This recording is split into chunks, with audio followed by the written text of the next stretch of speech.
We are very lucky this evening to have a special guest lead us in the Pledge of Allegiance. This is an Eisenhower student, and I'm going to ask Assistant Principal Seha to introduce the student to us. Thank you. Good evening. I'm Jill Seha, one of the assistant principals at Eisenhower. It is my pleasure to introduce Senior Class President Taylor Yaki, who will lead us in the Pledge of Allegiance this evening. Thank you, Jill. Taylor, the way this will work is that Mrs. Anderson will project a flag onto the screen. And as soon as you see that flag, you can tell us to begin and we will join you in the pledge. Ready, begin. I pledge allegiance to the flag of the United States of America and to the republic for which it stands, one nation, under God, indivisible, with liberty and justice for all. Thank you very much, Taylor. We just love having students lead us in the pledge at our meetings. It's one way that we can connect to students in this time where we're so remote from one another. You're a junior, correct? No, I'm a senior. You're a senior. So what are your plans for next year? I'm hoping to attend a 4-year, but I won't hear back until this coming spring for my options. Well, good luck. Thank you. I'm going to allow the board members to say thank you to you as well, and they may have another question or two for you, okay? Okay, for sure. Okay. Graciela, would you like to begin? Sure. Hi, Taylor. I'm Graciela. It's nice to meet you. Thank you for being here with us. Nice to meet you. You said that you are hoping to attend a 4-year. Do you have a sense of what you're hoping to study? Yes. So wherever I go, I know that I like to study law and then take my degree from there. Very cool. Awesome. We always need a lot of good trained attorneys. So best of luck in that. Thank you. Thank you, Graciela. Raymond? Yes, hello, my name is Raymond. Nice to meet you. Nice to meet you too. I want to thank you for being here and for your leadership as well and representing Eisenhower High School. And so thank you for that. I just have one question. What area of law do you want to or do you plan to concentrate on? So I'm not exactly sure. I just know that I want to start out.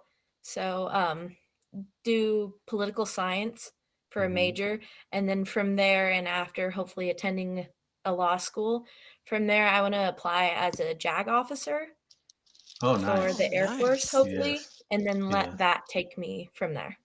Yes. Wow, those are great plans, and I wish you the best of luck. Thank you. Thank you. Thank you, Raymond. Norm? Good evening, Taylor. Welcome, and thank you for leading us in the pledge tonight. Of course. I'd like to ask you a couple questions. We're all prying into your life here tonight. So just what have been a couple of your major interests while you've been in high school? I would definitely say since being a freshman, it's always been number one, probably leadership, just because that's kind of been, I feel like the umbrella of social things around me. So being in leadership has connected me to the community and doing things through my school that have just opened a window of opportunities for me. Well, great. So definitely leadership first. If you could change one thing that we do in our schools, and now that you've been in them for 12 years, what's one thing you would like to see us improve in the school system to make it a better experience for students? No pressure, Taylor. I'm sure you can think of many, but you just get to say one. I would say one thing that we're working on a lot more in leadership is a lot of student voice, but not just the student voice of the kids who you find more reaching out, like someone like myself or my fellow like leadership students, but more of the kids that kind of, I guess, what everyone has to say matters, but we don't always target the right groups of people. It's more like we wait for people to kind of stand up, like us leadership kids. So I think definitely getting an opinion from the overall. I think that's It's very, more, I think yeah. that's Oh, very sorry. perceptive of you. Yeah, that sometimes the kids that are doing the leadership things aren't the only ones with opinions and thoughts and experiences that we need to hear about. So I really appreciate your sharing that thought. Thanks again for being with us, and I wish you well in your future endeavors. Thank you very much. Thanks, Norm. Ryan, do you want to wrap us up? Taylor, of course, like everyone else, I just want to say thank you for being here with us tonight. I know, well, barely remember, but I imagine that senior year is still as stressful and crazy and fun and hard all at the same time. So I want to tell you, hang in there, keep it up, finish strong, have a great senior year. And we, from the board perspective, I know we're all rooting for you as you go forward. So thank you so much for being here tonight. Thank you very much. Taylor, I want to echo the rest of the board in congratulating you on your finishing up of your school student era here in the Yakima School District. You have wonderful goals, and I hope that you're able to accomplish it, every single one of them. If you have any need or desire to reach out to the board for any reason in the rest of your year, don't hesitate. We love to hear student voice, and I don't know if you're part of the Superintendent Student Advisory Council or not, but that is a good vehicle for us to hear from the students.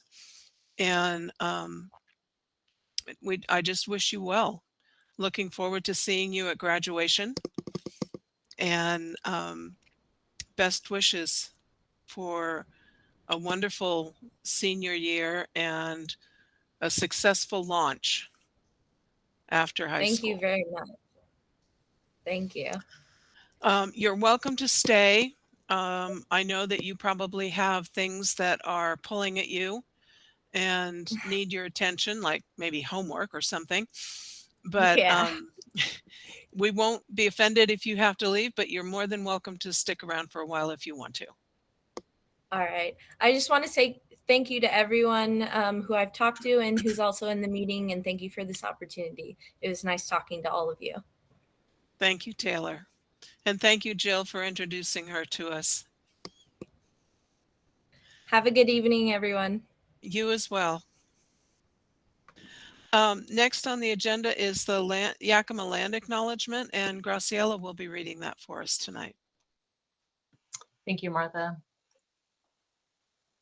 Today, the schools of the Yakima School District rest on the ancestral lands of the 14 confederated tribes and bands of the Yakima Nation. The people of Yakima Nation inhabited more than 12 million acres across Adams, Benton, Chelan, Douglas, Franklin, Grant, Kittitas, Klickitat, and Yakima counties. Today, we honor those Native peoples who are tied to the land through history, legends, and culture. We acknowledge their descendants who live in the world today. We thank the caretakers of this land who have lived here and continue to live here since time immemorial. And acknowledgement is a simple, powerful way to show respect and a step toward correcting the stories and practices that erase Indigenous peoples' history and culture. It also honors the truth. As a school district, we will continue to build upon our relations with the Yakima Nation. Thank you, Graciela. Next on our agenda is the board reorganization. As is our practice and in accordance with our policies, in December, we hold elections for 2 or 3 of the board positions. This year, it happens to be 2, board vice president and board president. At this time, I will open the floor for nominations for the position of board vice president. I would be honored to nominate Graciela Villanueva for another term as our vice president. Graciela, do you accept? I accept. Are there any other nominations for board vice president? Madam President, I would nominate Raymond Navarro. Raymond, do you accept? Yes. Okay.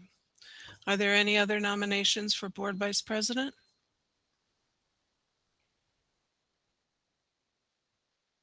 Okay, hearing none.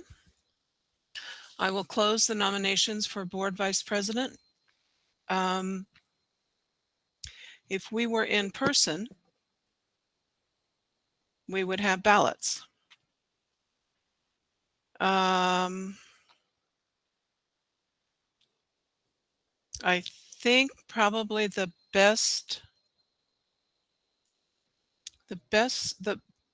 one of the best ways might be for us to just in the chat send a note to Barb with your choice for vice president.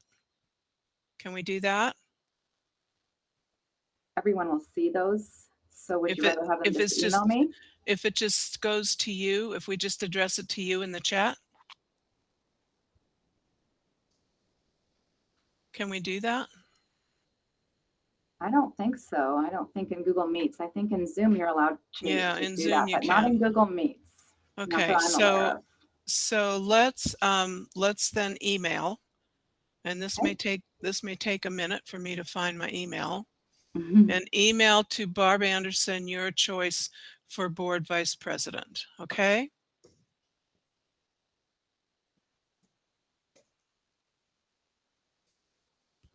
Martha, I'm just wondering why we're changing the procedure for voting. Usually we have a roll call vote. Usually we don't have a contested election. When there is a contested election, we typically use a ballot. Okay. It can be just verbal. We can do it verbal if you would like to suggest that.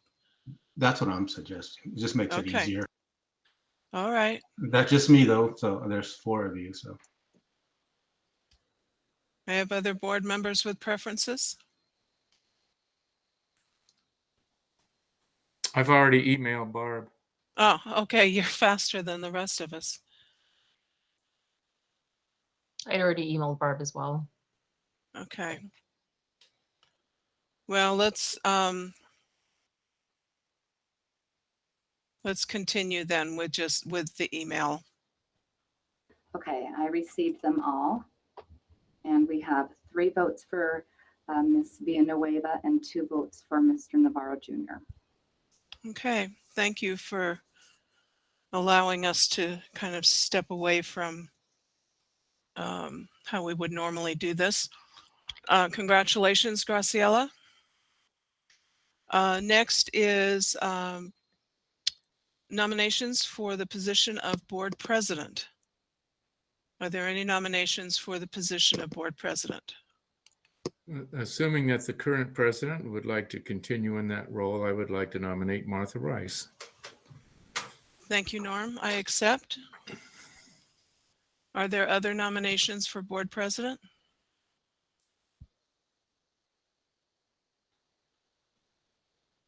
Are there other nominations for board president?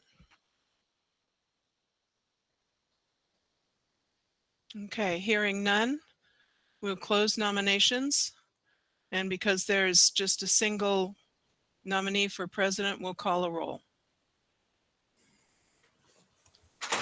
Ms. Villanueva, Yes. Ryan Beckett, Aye. Mr. Walker, Aye. Mr. Navarro Jr., aye. President Rice. Aye. Motion passes 5-0. Thank you all. It's always a little awkward kind of facilitating this part of the meeting in December. Next, we have acknowledgements of accomplishments and recognitions. We have several tonight. We have a couple of, I need to back up a little bit. I need to announce interpretation service or have someone announce interpretation services tonight.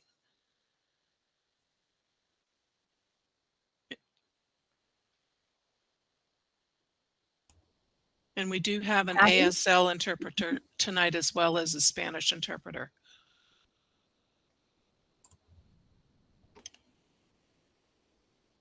Patty, are you interpreting for us in Spanish? Yes, I am. You interpret on a separate channel, right? Correct. Okay. So anyone that's tuned into this channel, if you need Spanish interpretation, Barb, where would they go to find that link? The same place that they go for the English when it's on board docs on our website. Okay. So you would go to the district's website at ysd7.org, select quick links, select board docs, and in that first screen, there is a link for the Spanish interpretation. Let If me you, let me interpret that into Spanish okay, in this main room. okay, Si alguien de las personas que está aquí presentes, de las personas que están en este canal de inglés, quiere escuchar todas las cosas interpretadas al español, vayan por favor a la página web del Distrito Escolar de Yakima, es ysd.org. Después vayan a la sección que se llama Quick Links.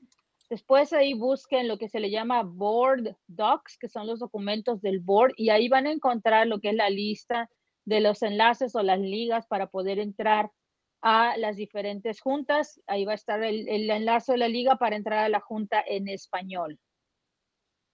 thank you, Patty. My pleasure.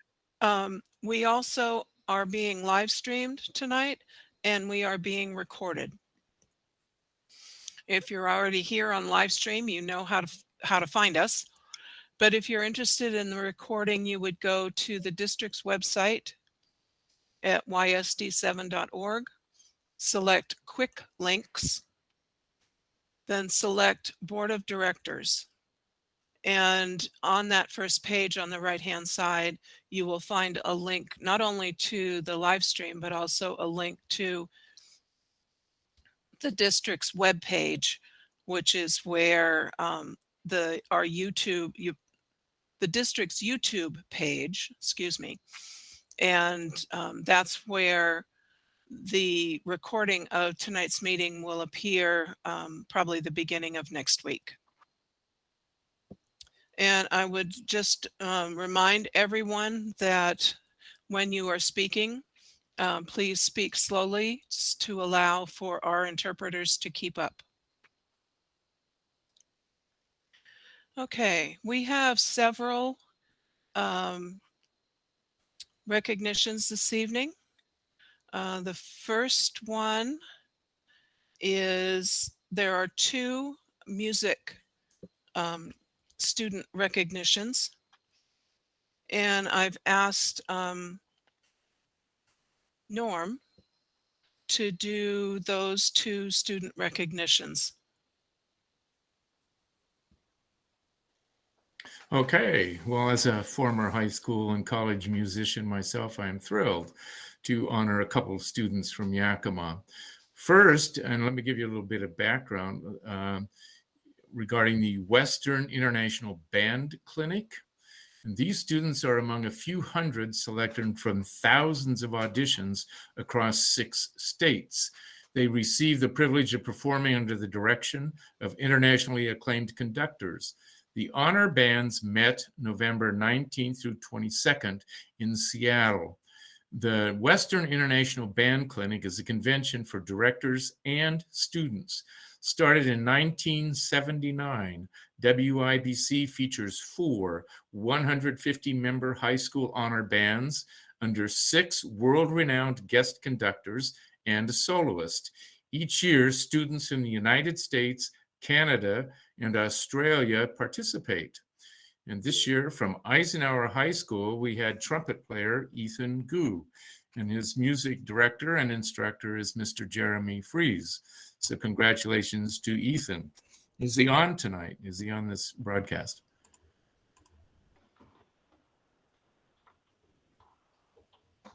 Okay, well, moving on. Second, I'd like to acknowledge a Mr. student. Walker, Yes. can we please just slow down a little bit for Patty? Okay. Thank you. Yeah, there was a lot of information there.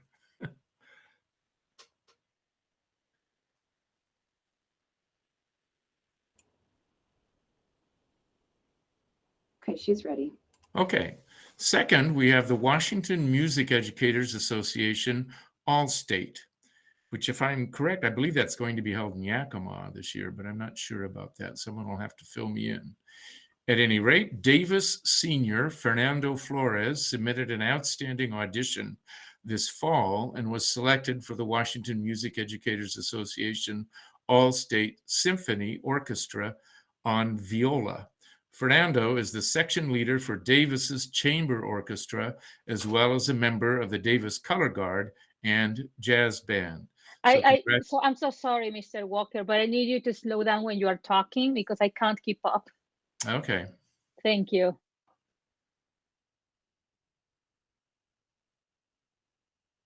So go ahead and repeat the last two sentences because I missed them. Okay.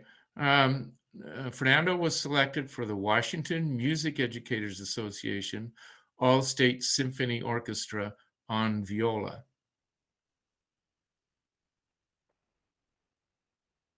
And Fernando is the section leader for Davis's chamber orchestra, as well as a member of the Davis Color Guard and jazz band. And Fernando's instructor is Mr. Scott Goranson.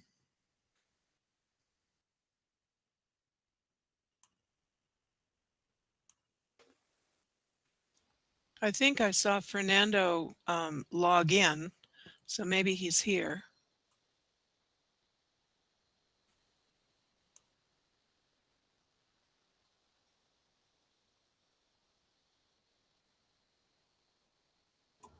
I think I saw him as well. I don't see him right this minute. Is he here? Fernando? Yes, I am. Great. Congratulations, Fernando. That's quite an accomplishment. Thank you very much. Do you want to tell us about your experience? Sure. I think I worked on the audition for like about a month, a little under probably. It was a little challenging, but I think it was really worth the experience that I'm gonna be able to have. Perfect. Fernando, what are the exact dates of All-State Orchestra? I believe it's during midwinter break in February. Okay. And will that be held here in Yakima? Yeah, I believe it's in the convention center. Okay. Well, I'll be looking for that then. And again, congratulations to you.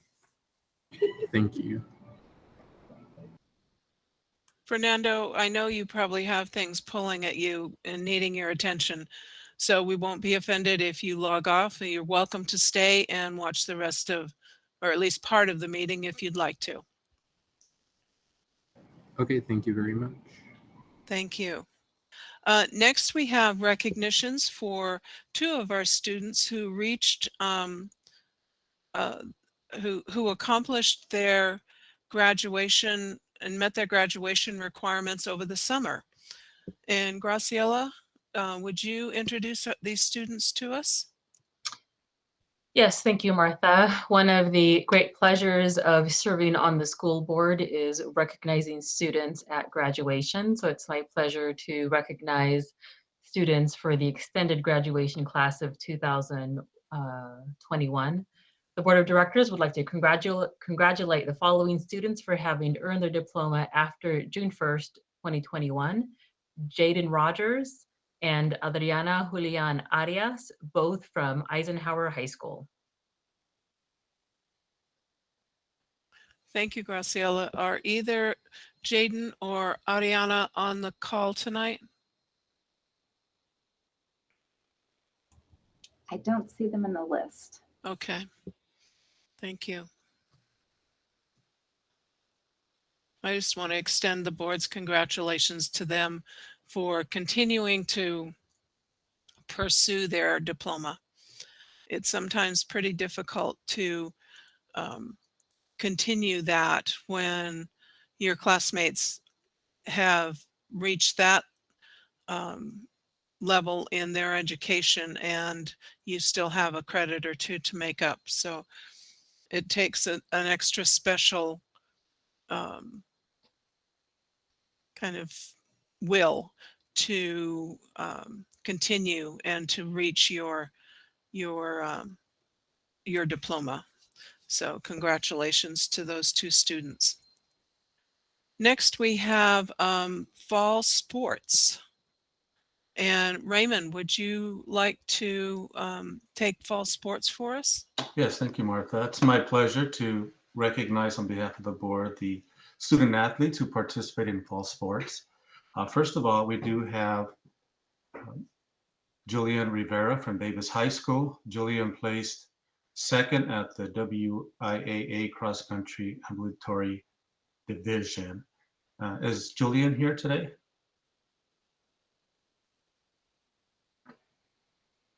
He is? Yes. Julian, would you like to say a few words on your experience? Yeah. All right. Tell them about it. Good. Yeah, tell us about your experience and how that went for you. I was running super fast in cross country like a cheetah.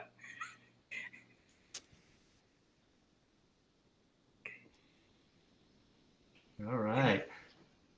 And then I started running all the way to the grass. Yeah, all the way to the grass, all the way to the line. And then I was running there. I running going back to there. I was keep running. I was doing all of it so nice. I was running all the way, and then boom, right to the finish line. That's awesome, Julian. Congratulations on your accomplishments there. And Thank you so much. Yes, and thank you for representing Davis High School and the Yakima School District at that event. Also, his coach was Mr. Garcia. Is Mr. Garcia on? Would you like to say a few words? No? Okay. We'll go ahead and move on. Thank you. Yeah, that was awesome, Julian. Thank you so much. Appreciate that. Next, we do have the Eisenhower High School boys cross country team. They placed third. And as far as I've been on the board, I think every fall we recognize this program. This program is what I would call a powerhouse cross country program. And so it's just great to recognize the Eisenhower cross country team every year. And so on the team this year, we had a few individuals I'd like to name. And if there's one of you that are here today and you'd like to speak, and also we'd like to hear from Mr. English if you're here as well. First of all, we do have Alamena,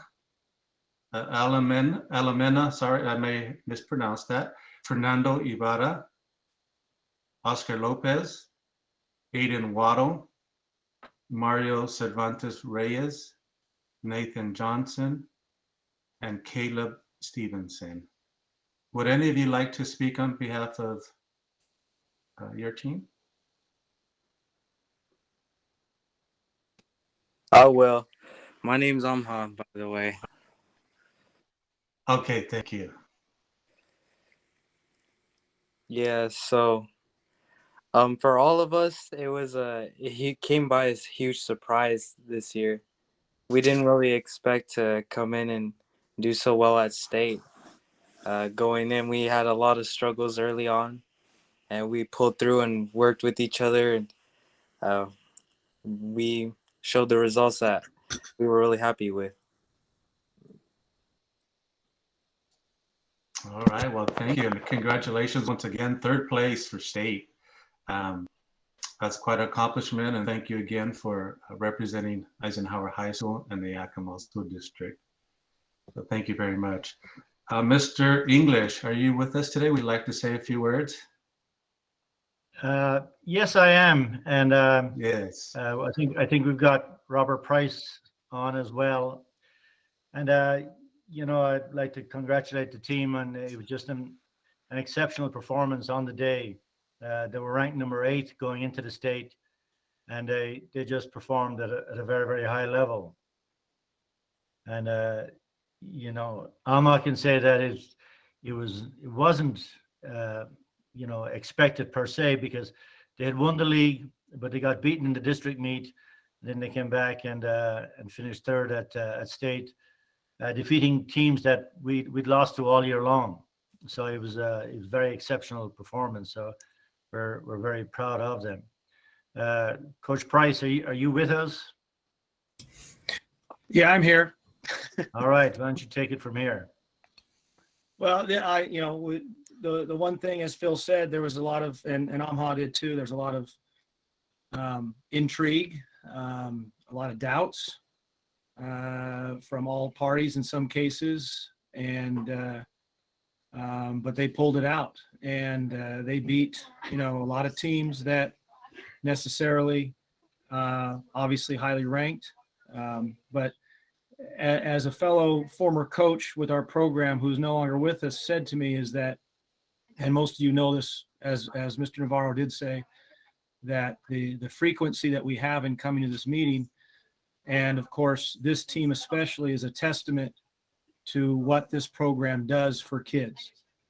And being that I'm obviously a little biased as well, but also part of the English program all the way back in Carroll High School, this is a huge testament to a program that is a dynasty and will continue on for quite some time, as long as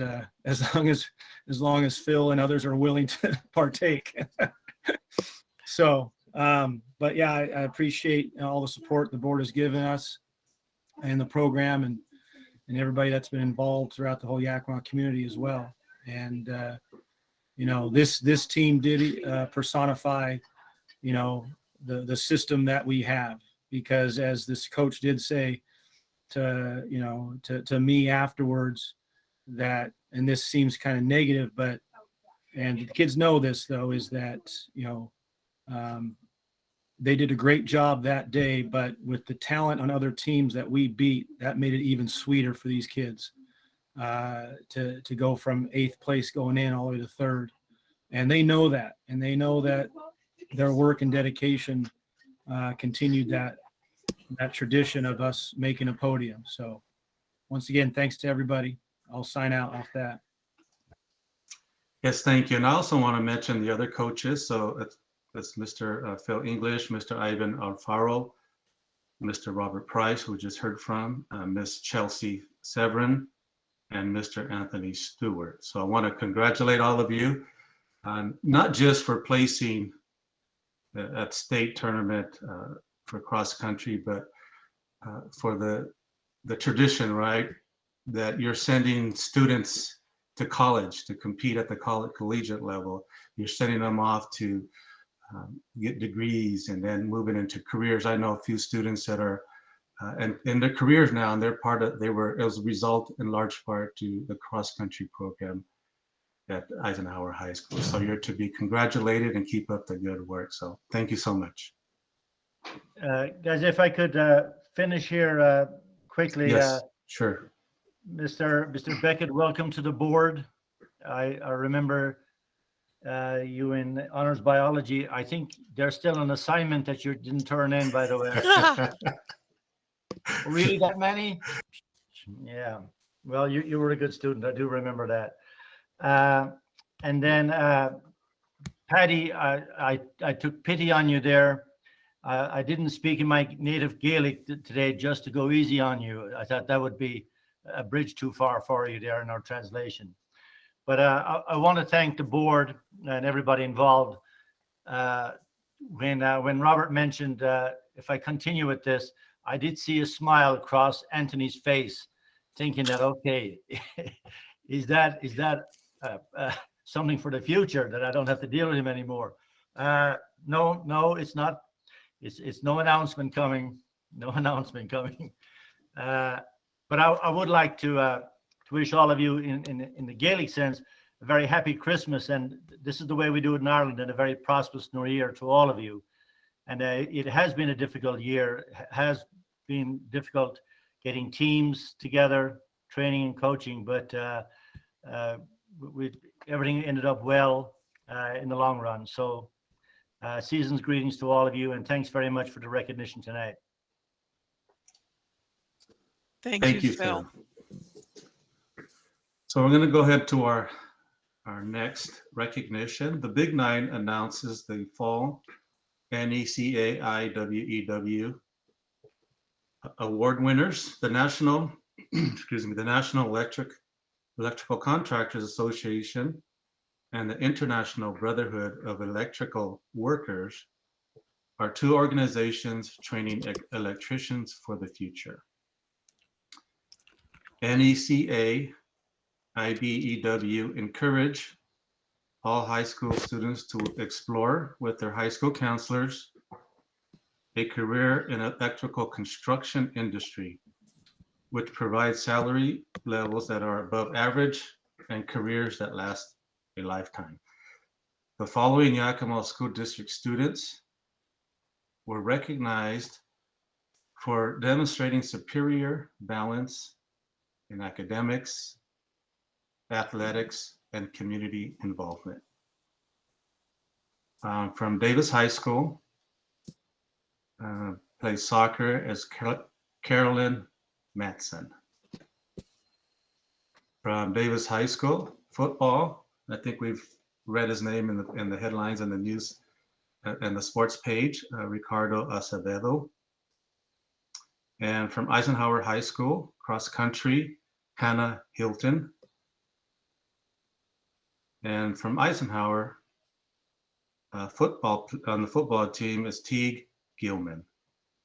So once again, I want to congratulate all our student athletes for their participation and for placing for their performance at the state level, as we just mentioned. Congratulations to all of you. I know it takes hard work and dedication, and takes good coaches that support them. So we want to congratulate one more time all our student athletes and coaches. Thank you, Martha. Thank you, Raymond. And again, students and coaches, if you have things that are pulling at you, we understand if you have to leave, but you're more than welcome to stay. We understand completely if you have other commitments and need to leave. I can't wait for the time when we can actually congratulate these kids in person. Next on our agenda are reports. The first being reports from members of the board. Are there any members of the board that have any reports that they'd like to share with the rest of the board?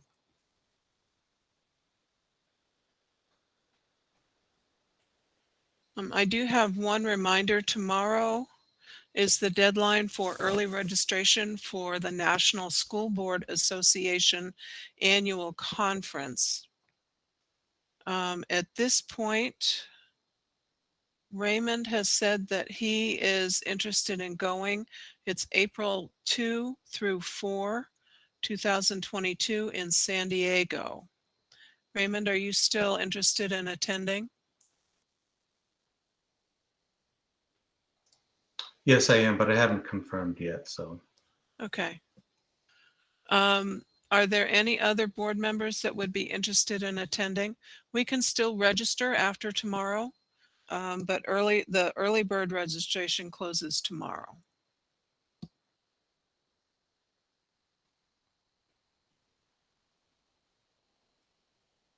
Okay. Well, check your calendars. If this is something that you're interested in, let Barb know and we'll get it on an agenda. They are also offering virtual registrations.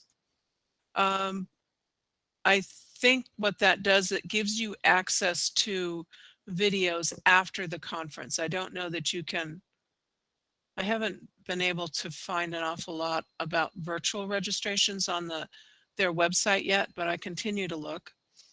I don't know what portions of the conference you would be able to log into, if any, and watch it live virtually. But it does give you access to all of the workshops and materials after the conference. The same is true for the upcoming Advocacy Institute, which is, I'm looking at the date here. Come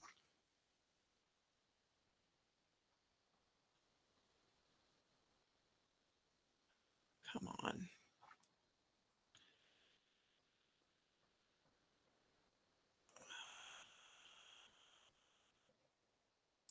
It is the 23rd and 24th of January.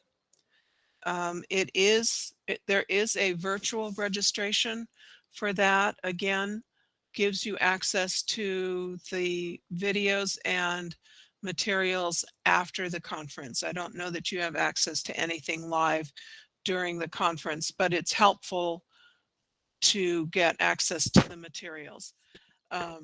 So I'm going to pursue that a little bit, and typically I would ask the board for permission to go and represent not only our board, but the Washington State School Directors Association when meeting with our representatives and legislators and senators. Unfortunately, all of the government buildings are still closed back in Washington, D.C., and will continue to be closed for the foreseeable future. So we won't be able to get in to see our representatives or senators. And in addition, that week, the House is on break.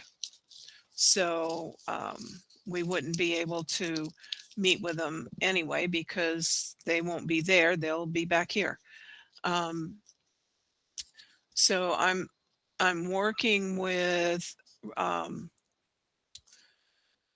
our congressional representative to see if we could set up a meeting locally for when he's back here on one of the upcoming breaks.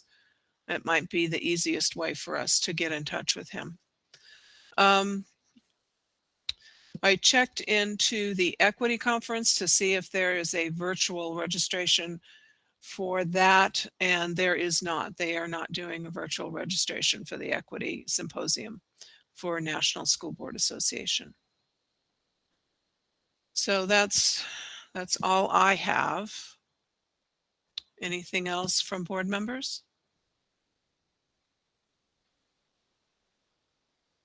Okay.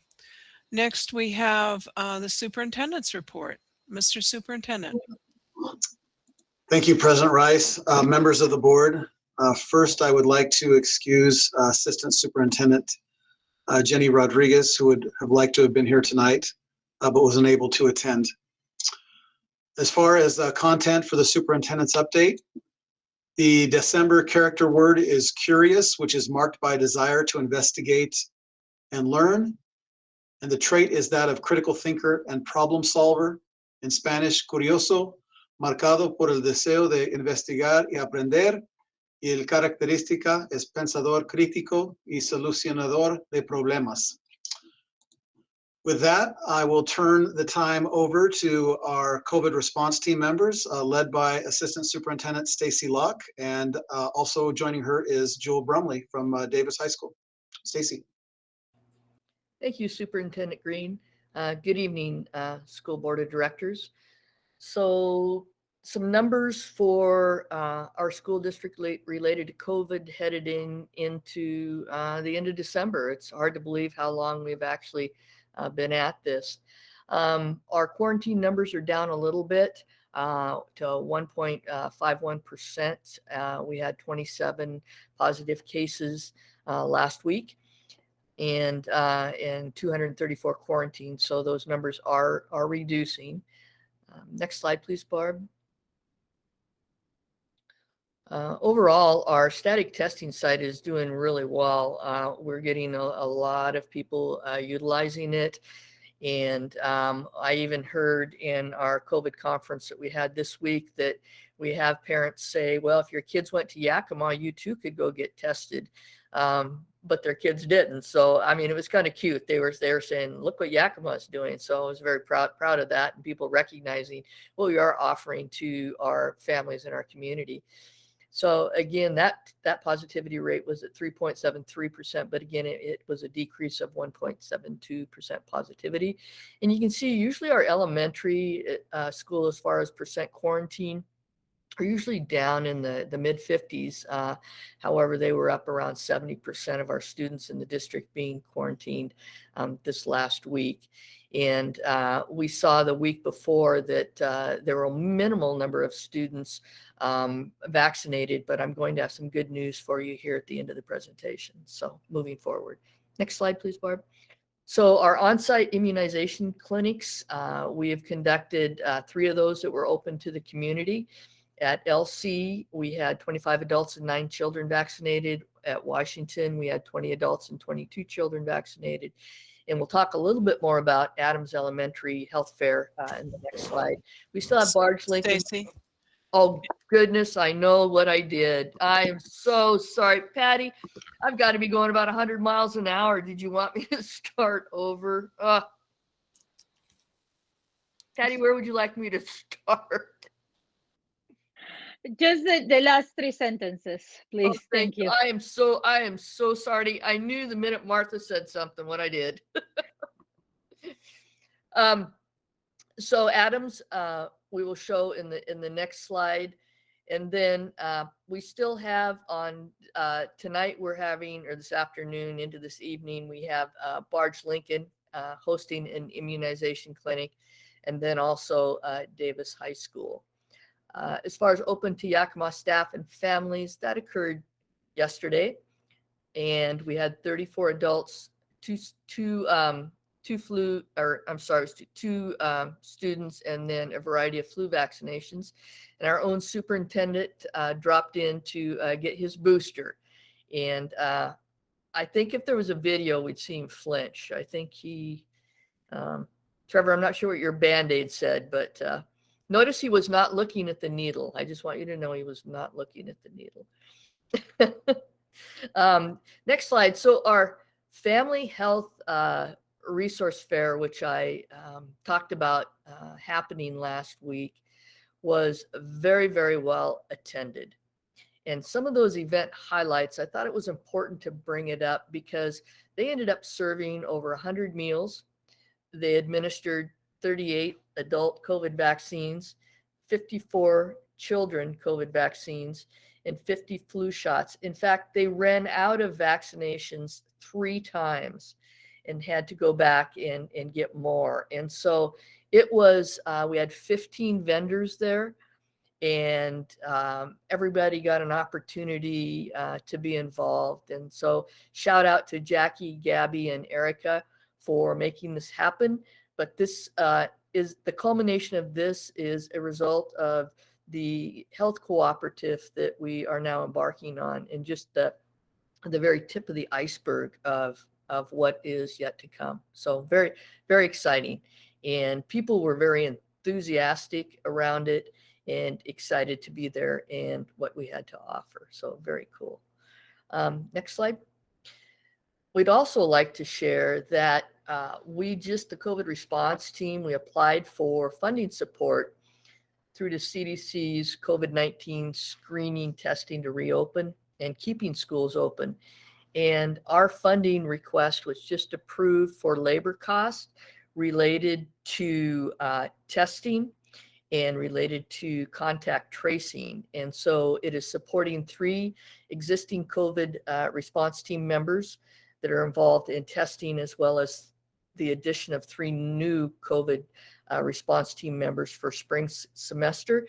These 6 will most likely, we are creating a hotshot team that will go out and provide on-site testing to our schools for positive and negative COVID tests. And so that's a work in progress that will be kicking off here around the end of the first month in our new year. But we did receive from the CDC a $250,000 grant to make this happen. And so just darn right exciting. We also have another grant that we're meeting on Thursday through the Learn to Return that is very much supporting the work we are doing and very excited about our health cooperative model. And so we're going to be looking for a large amount of funding through that grant. And I will have more information for you that forthcoming. Next slide, please. So just so you know, on Monday and Tuesday, when we get back after break, we're going to have our testing clinic open extended hours from 8 a.m. to 11 a.m. on Monday and Tuesday, as well as the 1 to 5 in the afternoon. And the idea behind that is that we are closed for the holiday break.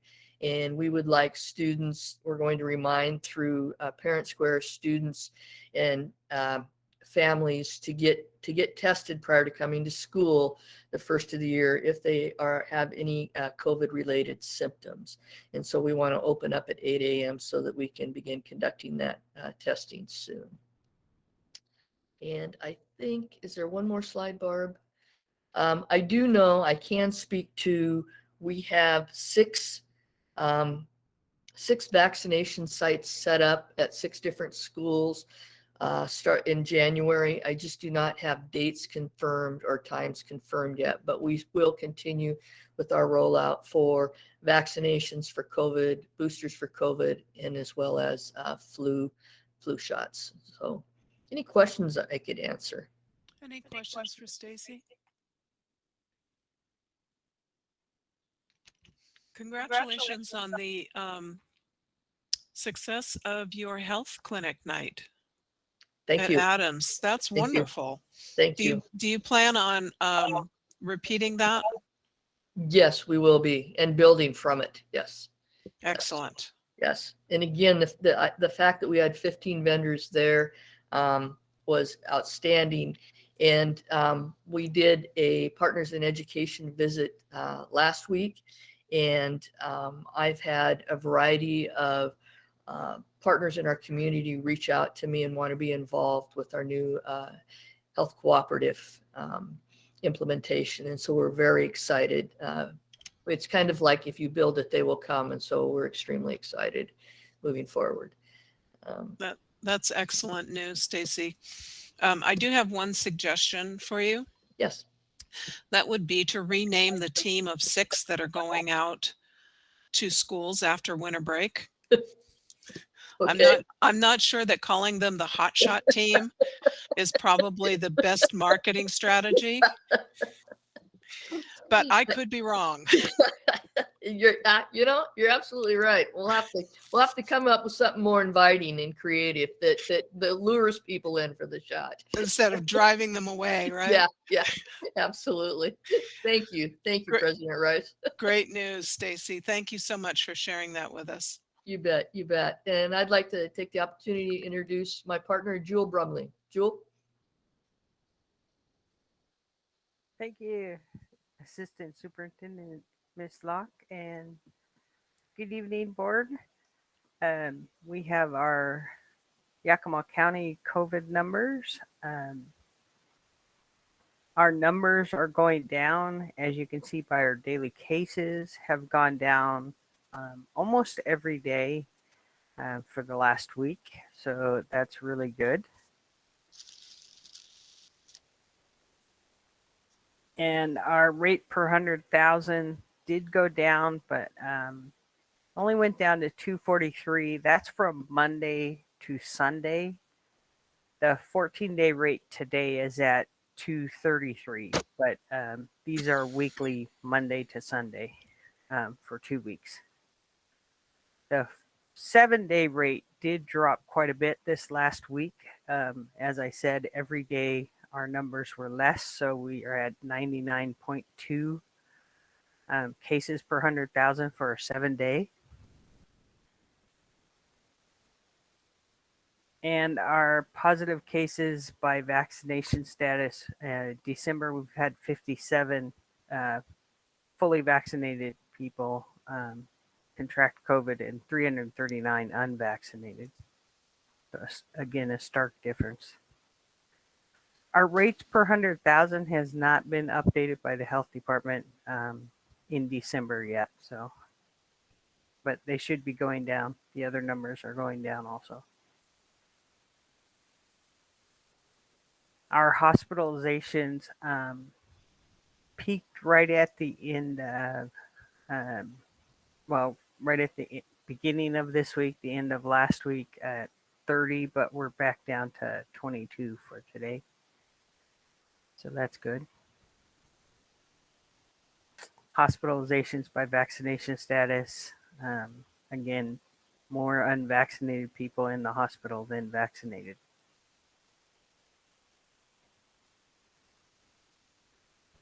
Our deaths, vaccinated versus unvaccinated, we've had 2 deaths in December of vaccinated people and 9 deaths for unvaccinated people.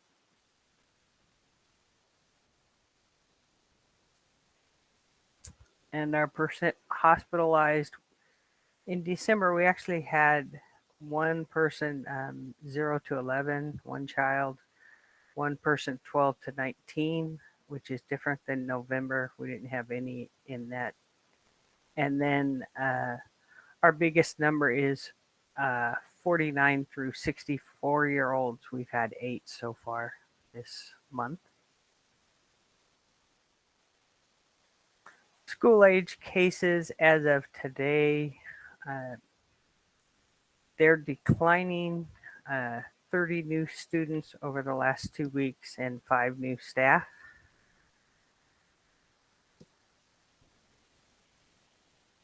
And the trends, like Stacy said, are going down. It's 21% of the total county cases are school age children. K5 stayed approximately the same, but 6, 8 and went down, and 9, 12 went up, but just by a few, like 3. People initiated the vaccine in our whole county. That's all ages. We have 59.1%. We're about to hit the 60%. I suspect I know by the next time we have a school board meeting, we'll be at the 60%.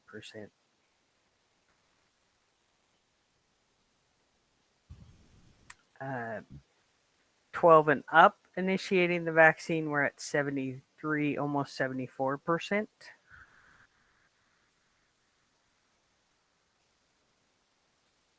Fully vaccinated, our population 52.9, so 53% in the county. And 12 of them up, fully vaccinated, we're at 68%. So those numbers are growing. If you look at the comparison since the beginning of the school year, you can clearly see we are getting better. This is last week's data. Again, we don't have the 5 to 11-year-old updated yet, but as Stacy reported, we've got quite a few more than that. And the forecast is leveling off right now. We've gone down some, but we're not sure. I'm kind of curious if we will start seeing the new variant coming through, since curious is our word of the month. Anyone have any questions? Any questions for Jewel? She's curious as to whether you have any questions.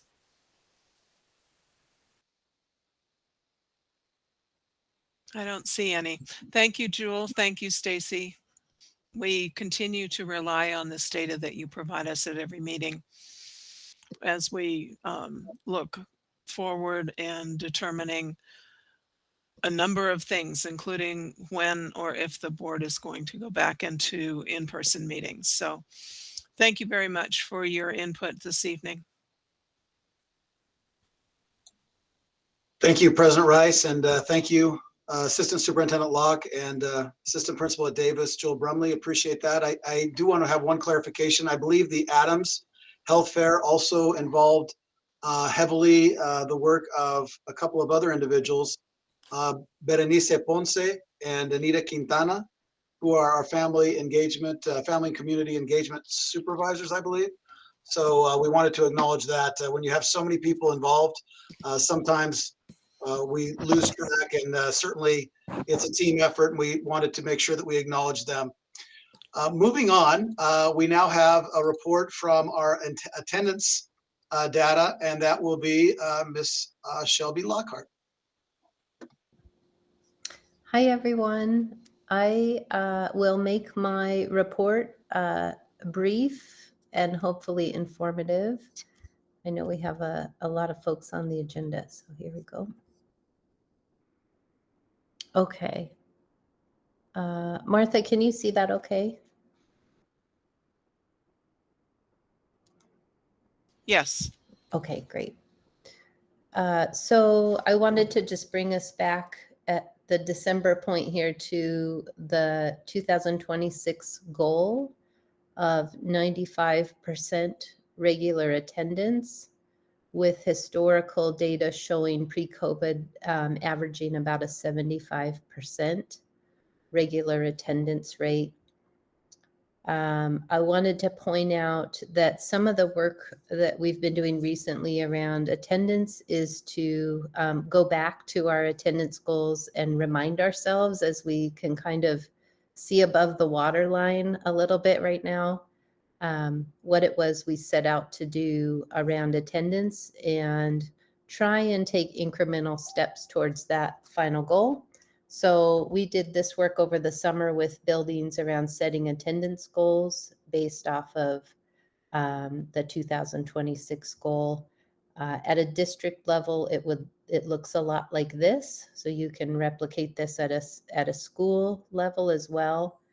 The end goal is 95%. So if you work your way back to 75%, historical averages, then this year the goal would be 79% regular attendance.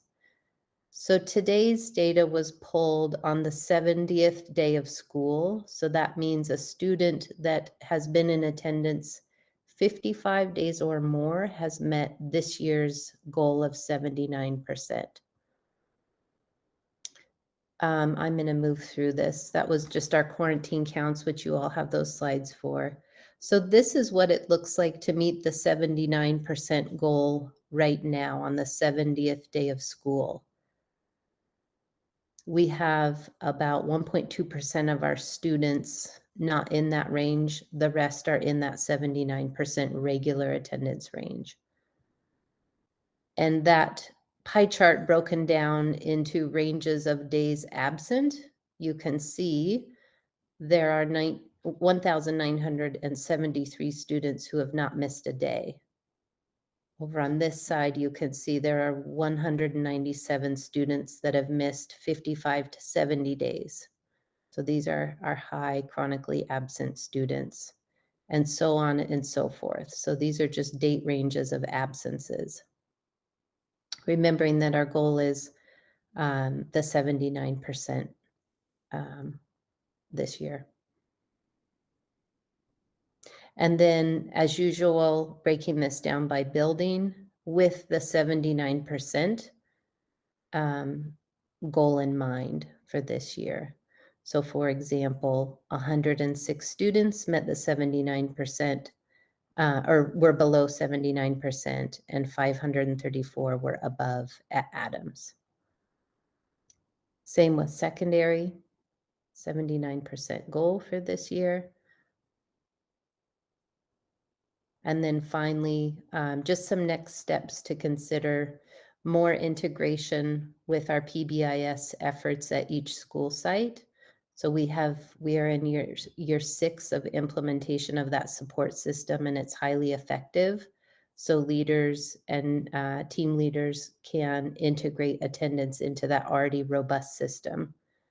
Also, we've been working really intensively with OSPI and ESD 105 and outside agencies to ramp up a re-engagement project to address the needs of those. I'm sorry to interrupt, Ms. Shelby. Can you let me know what those acronyms mean? Because I have no idea how to interpret those. So positive behavior interventions and supports. And then Education Service District 105, which is our region here. And then our state Office of Superintendent and any other agencies. So just stay tuned for more updates on that. Yakima was identified as a higher needs district, and we'll be receiving some more support in this area. So I'll have updates on that as we work out the details of that. And that is it. Thank you, Shelby. Are there any questions from the board? I do have one question on your last statement. What does higher needs entail? What's the criteria for that?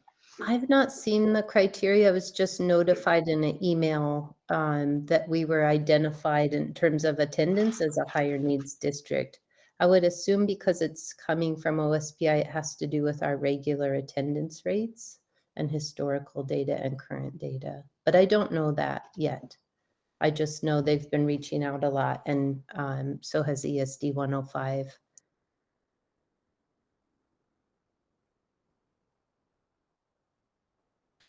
Any other questions? President Rice, can I ask a question? Of course. Shelby, I guess kind of to follow up on that, is there a difference in the definition of regular attendance between districts around the state? No, the state defines it the same for every public school in our state.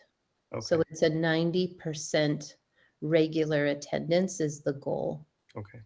Mm-hmm. Thank you. Yeah. Any other questions?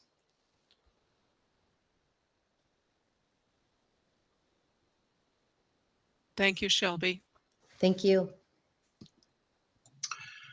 At this time, I'll inform the board that there was an event last evening with staff, which was a modified calendar Q&A that was hosted by myself, Dr. Darling, Kirsten Fitterer, and we had the presence of John Mishra, who is the assistant superintendent that has oversight over the modified calendar component for OSPI. It went very well. We were able to record the entire presentation and to make that accessible very shortly. And here this evening, in addition, is an update from our Executive Director of HR, Will Surratt. Will? Thank you, Dr. Green. Good evening, members of the board, colleagues, and Will, guests. Will, did I leave you out? I didn't leave you out, did I? No. Okay, good. We're good. Short memory. It's totally fine. So this will be my last update to the board regarding the calendar committee prior to our official offering of our recommended calendar at our next official board meeting on the 18th. I shouldn't say official, but our next evening board meeting on the 18th of January. Our committee continues to move forward on interpreting multiple survey sources. Our district survey through the Thought Exchange won't close until this Sunday, the 19th. So rather than sharing data prematurely about the survey and how things are looking, we've narrowed choices down to 2 calendars for our final kind of putting it out there for our final review and look from our YEA, YPA group district. And we've got, I think we still have a little work to do when it comes to what our final calendar will look like. There's still some meetings that need to take place. So I don't have a whole lot to report this evening. I know that some of the members of the board may be expecting like, hey, this is where we are. This is what it looks like. I feel like it would be premature to share any kind of final recommendation until our committee has met. Our final meeting prior to submitting our recommendation to the board on the 7th will be 6th of January. And we've set aside quite a bit of time for conversation to make sure that we've covered all of our bases and that we've pulled all of our data sources together, and that what we present to the board has solid thought behind it and rationale, and therefore we can present and be prepared for whatever questions come from the board regarding that presentation. But I would be happy to answer specific questions from the board around process or where we are, if there are any. Any questions from board members? Will, could you verify for me that we have some schools that are doing parent meetings virtually to talk about the modified calendar, what a modified calendar is? Yeah, yes, I can confirm that. We've had, I believe, most, if not all of our schools have held informational evenings for parents and their staff to talk about exactly that, defining what a modified calendar looks like, the thought behind it, how it's designed to support learning for students prior to the end of any kind of finality of a grading period. And so those are, I think our final meetings will be happening this week prior to schools closing down for the winter break. Good, thank you. Any other questions from board members? I gotta say, I'm looking forward to seeing what the recommendation is. So am I. Thank you, Will. Absolutely.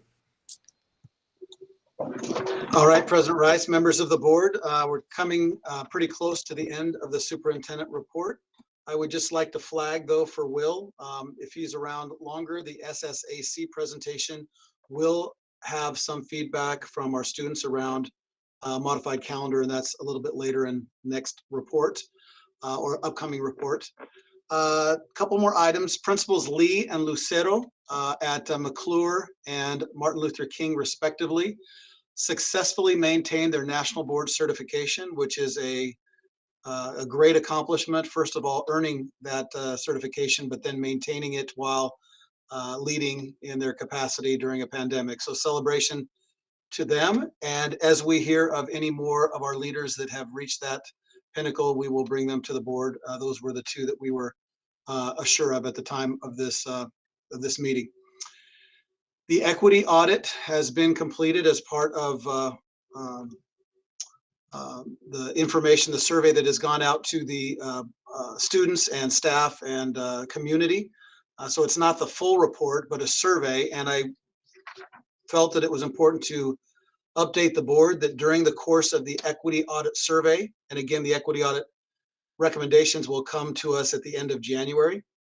But the survey itself was completed by 37 school leaders, 443 school-based staff members, 87 non-school-based staff members, 394 parents, guardians, caregivers, and 684 students.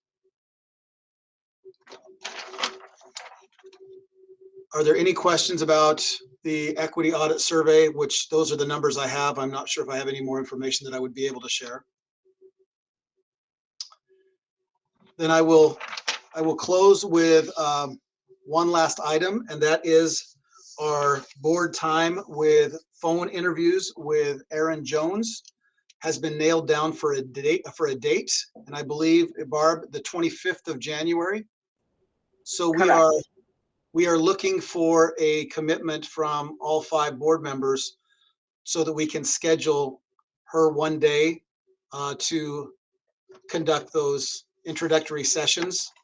They're at a half an hour each.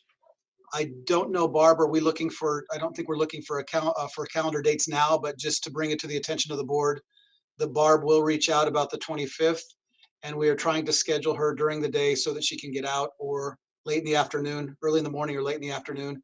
We know that there will be some flexibility, but please work with Barb. Barb, please work with the board. You bet. And that one's going to be off phone calls. She doesn't need to come in, but. Correct. If there are no other questions, I'll turn the time back over to President Rice.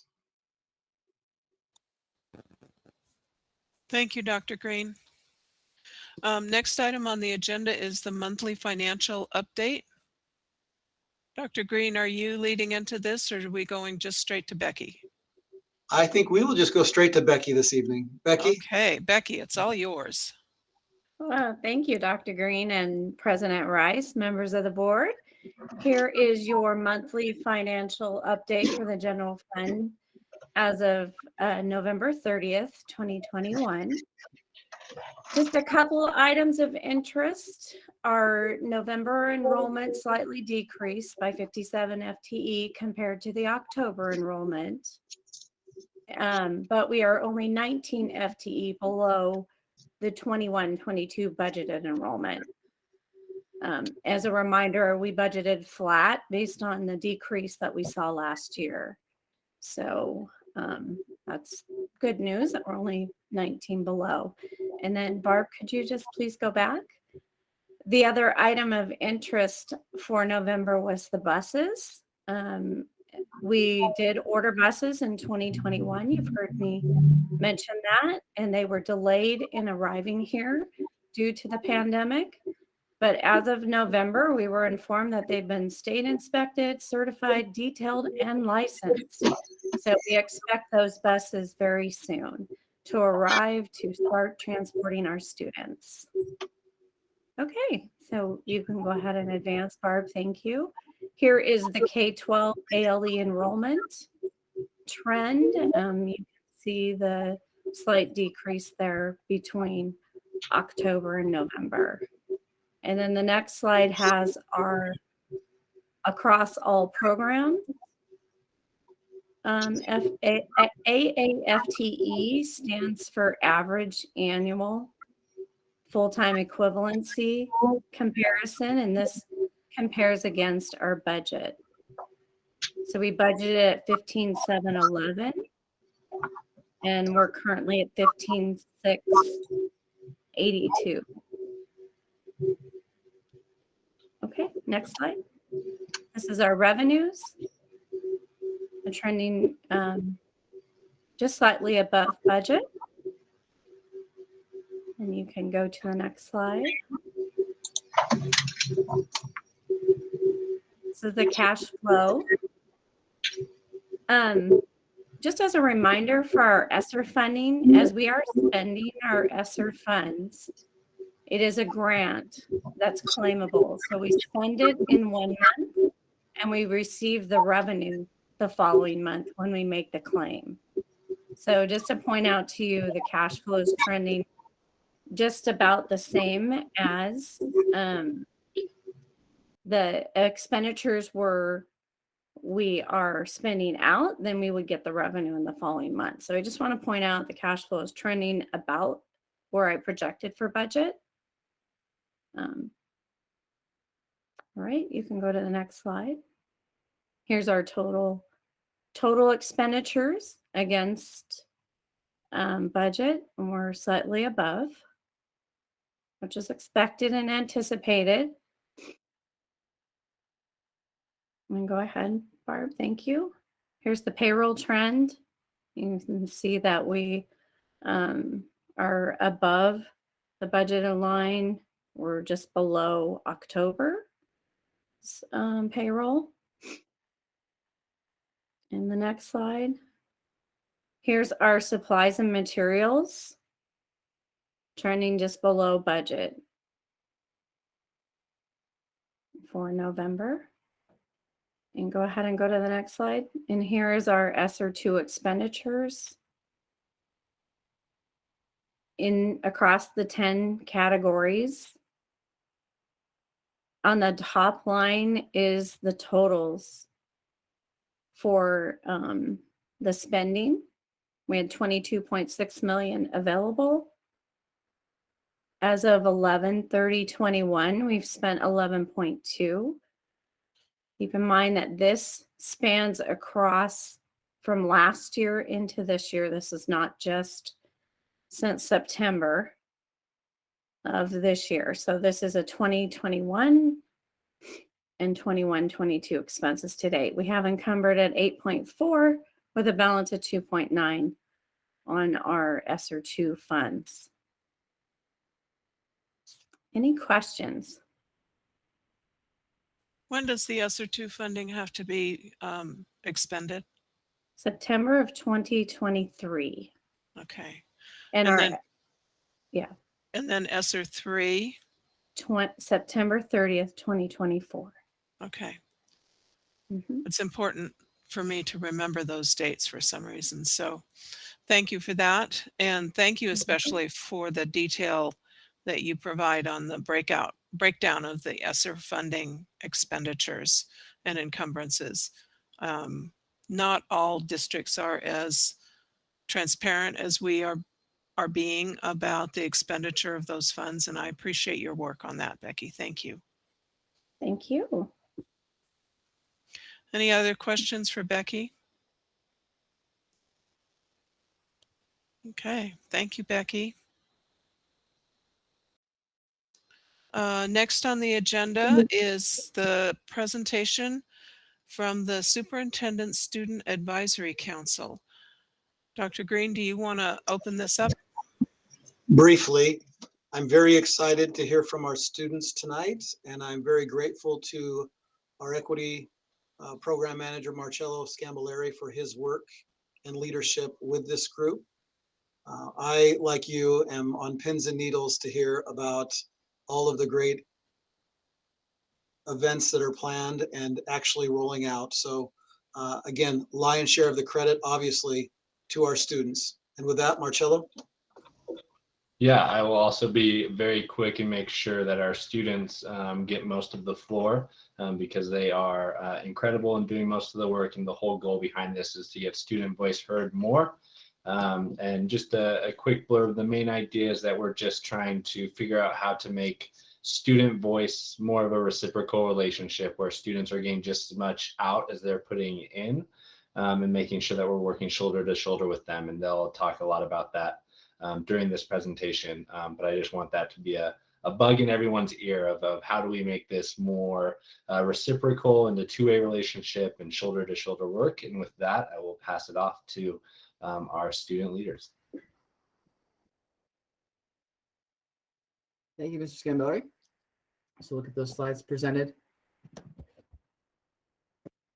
Connor, for those who may not have met you all yet, as you come on, could you just introduce yourself and tell us a little bit about why you are part of this group? Of course, yes. We have some personal bits also scattered throughout the presentation as well. But a quick intro for me, I'm Connor Lincoln, a senior. Connor, can remember we have to speak slowly tonight because we have a translator. Okay, thank you. Thank you for the reminder, Mrs. Anderson. So I'm Connor Lincoln, a senior at AC Davis High School. I'm also an IB student and I'm involved in ASB and a number of other committees. I've been involved with student voice at the district level since the beginning of the Superintendent Advisory Council last year. And with that, we can get our presentation started, and we'll have, unless Valeria, Cleo, you'd like to introduce yourselves now, and then we can move through the slides all together. Hi, I'm Valeria Garza. I'm a sophomore at Eisenhower High School. And one of the reasons I joined this SSAC was mainly so I could be a student advocate, not just for Ike and not just for people like me of color, but so I could express my opinions and somehow make a difference in the district, even when after I'm gone. Yeah, good evening, everyone. My name is Cleopatra Cook. I'm also a senior at Davis High School, and me and Connor know each other quite well as we have many classes together.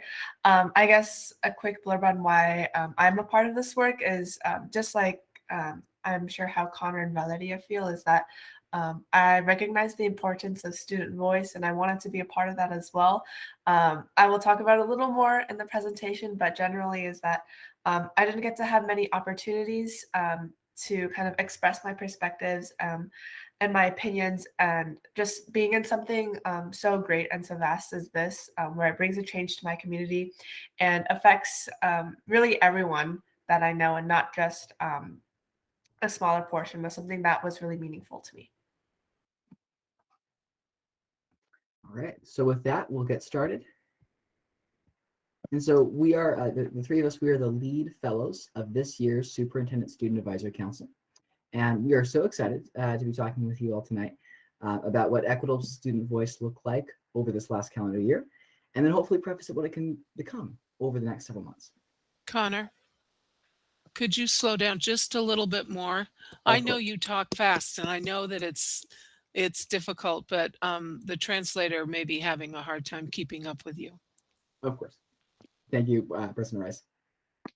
So we are the lead fellows of this year's Superintendent's Student Advisory Council, and we are so excited to address what equitable student voice has looked like over this past year, and how it's going to proceed through the council and through other forums over the next several months through the duration of this year.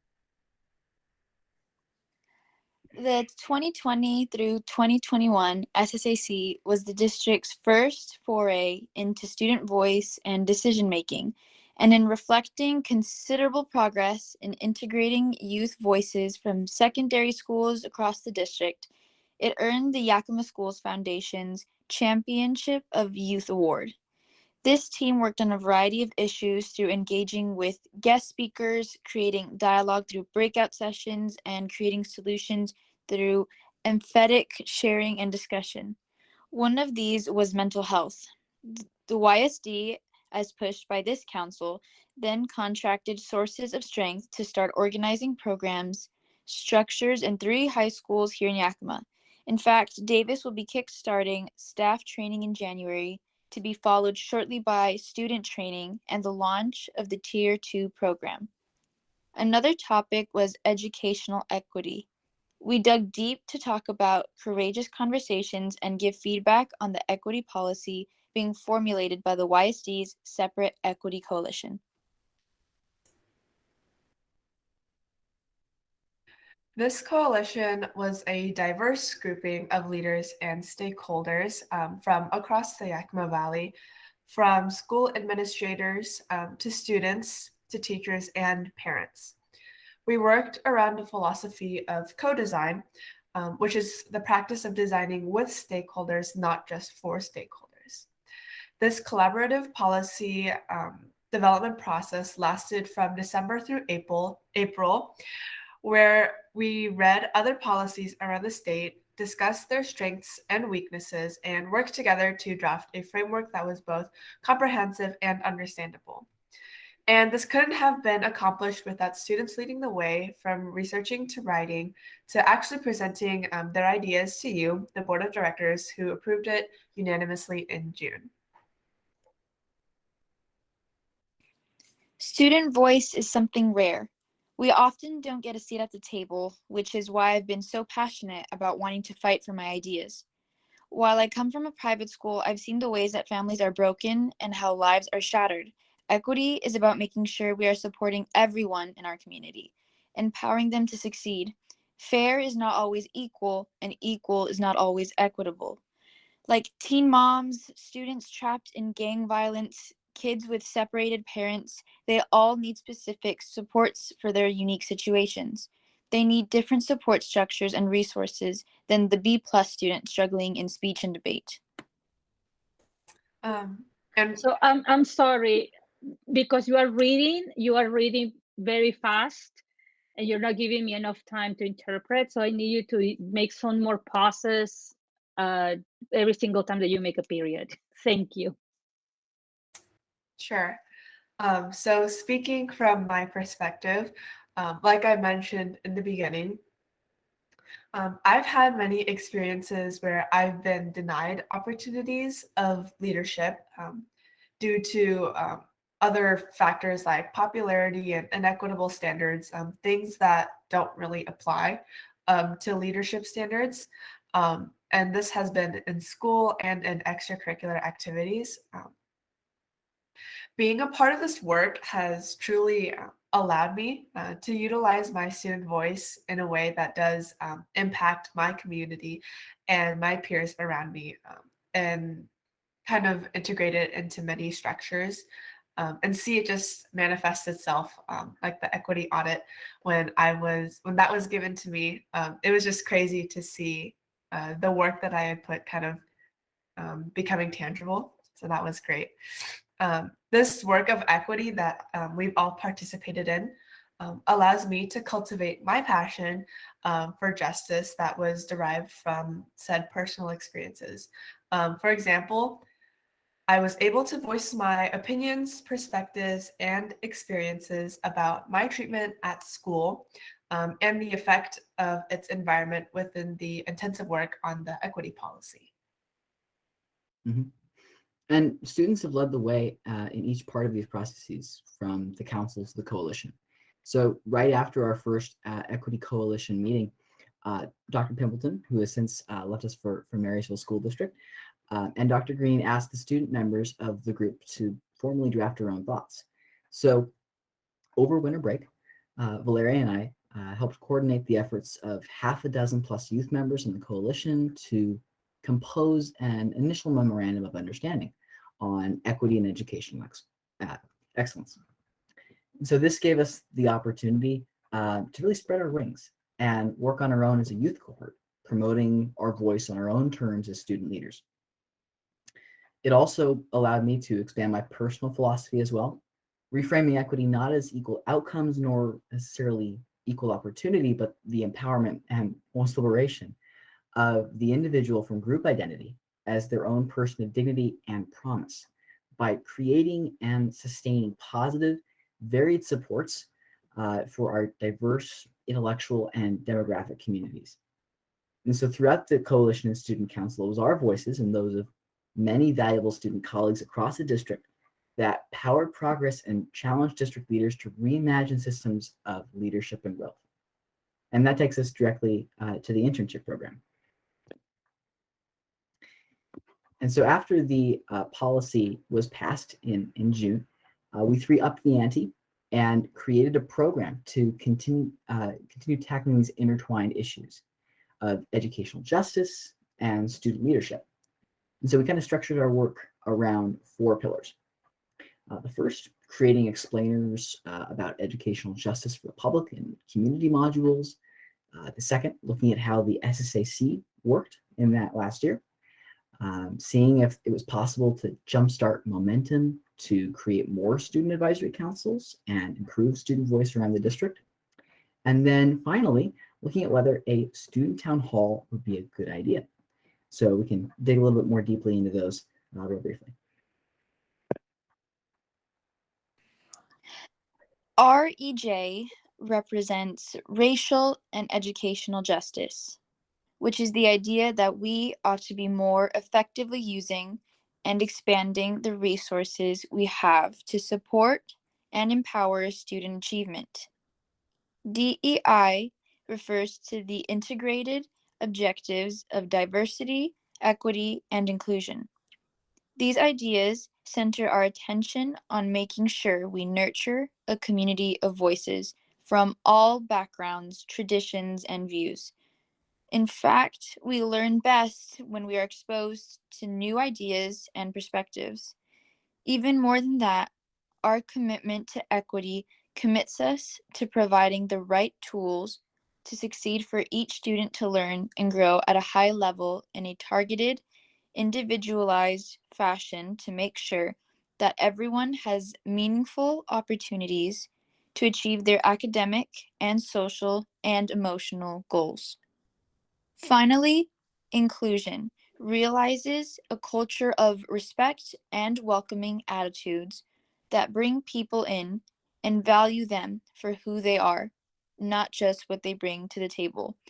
In fact, later this year in the SSAC, we'll refine these modules that define these concepts in greater detail for our community, parents, students, and educators, and continue to ensure that they align with both the board's and our students' vision for educational excellence.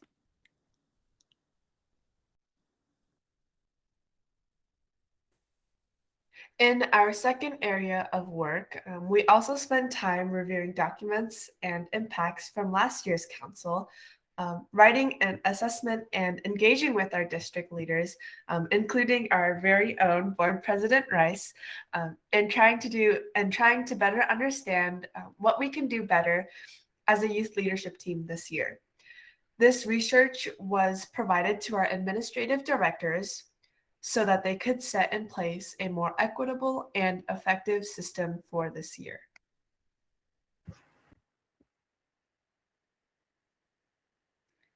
But we also wanted to expand student leadership from weird Google Meets, as right now, to real in-person school discussions. Thus, we worked on developing a blueprint for principal-student advisory councils, which are basically smaller versions of the district-wide Superintendent Student Advisory Council. In addition to the club-based models of student representation and cooperation in Davis's Parent Council and Eisenhower's Student Senate, both schools are developing these systems. Currently, Davis High School has an active Principal Student Advisory Council, having met for the first time with most of its 18 participating members yesterday during advisory.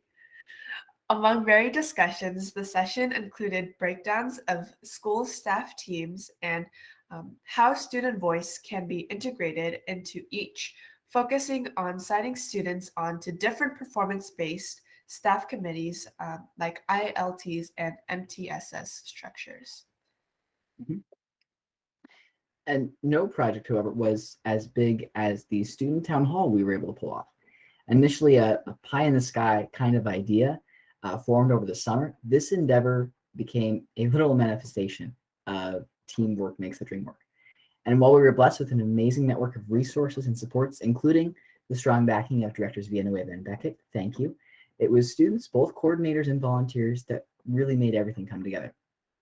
So we put together a logistical blueprint, made sure we steered clear of any legal problems for the district by talking to Mr. No, and then reached out to all 4 candidates simultaneously. After locking down a venue, we secured translation services and assembled a team of volunteers, mostly students, to make sure every aspect of the event ran smoothly. This required a lot of stakeholder engagement, from interfacing with administration officials to various student committees. We worked to broaden our base of support to be inclusive of those diverse institutions. We also ran an intensive promotional campaign, from posters to social media and class announcements to school email.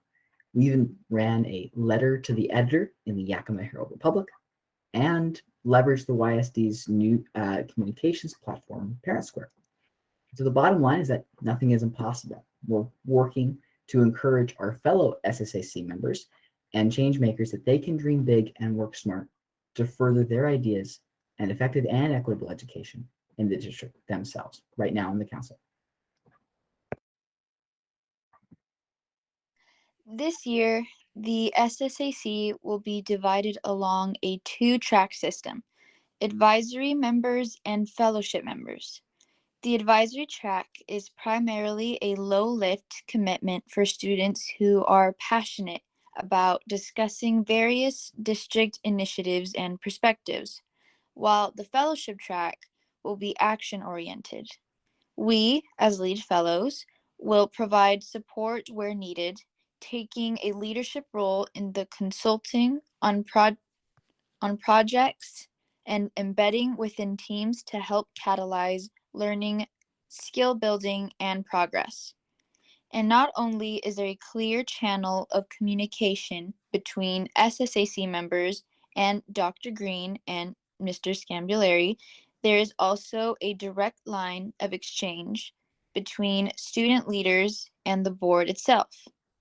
Already, informal communication has taken place and benefited our district.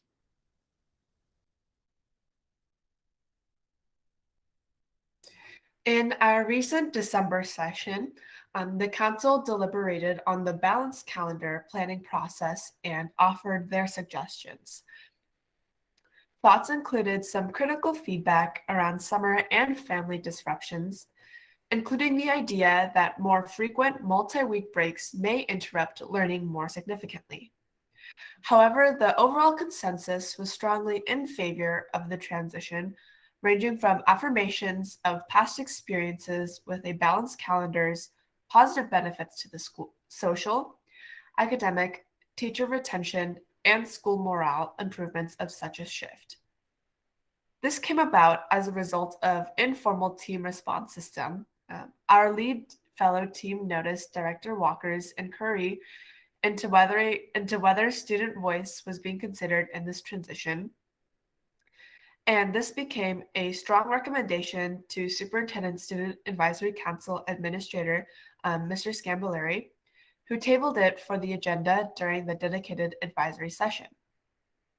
As fellowship track student leaders engage with departmental and inter-stakeholder teams as they work towards their project objectives, we can also look forward to developing a dedicated liaison role between the Board of Directors and the Superintendent Student Advisory Council in order to bridge the gap between district supervisors and students. A rotating slate of ideas and discussions can be shared between both bodies, and integrating your decision-making scope with the unique focus and vision of student leaders may prove invaluable.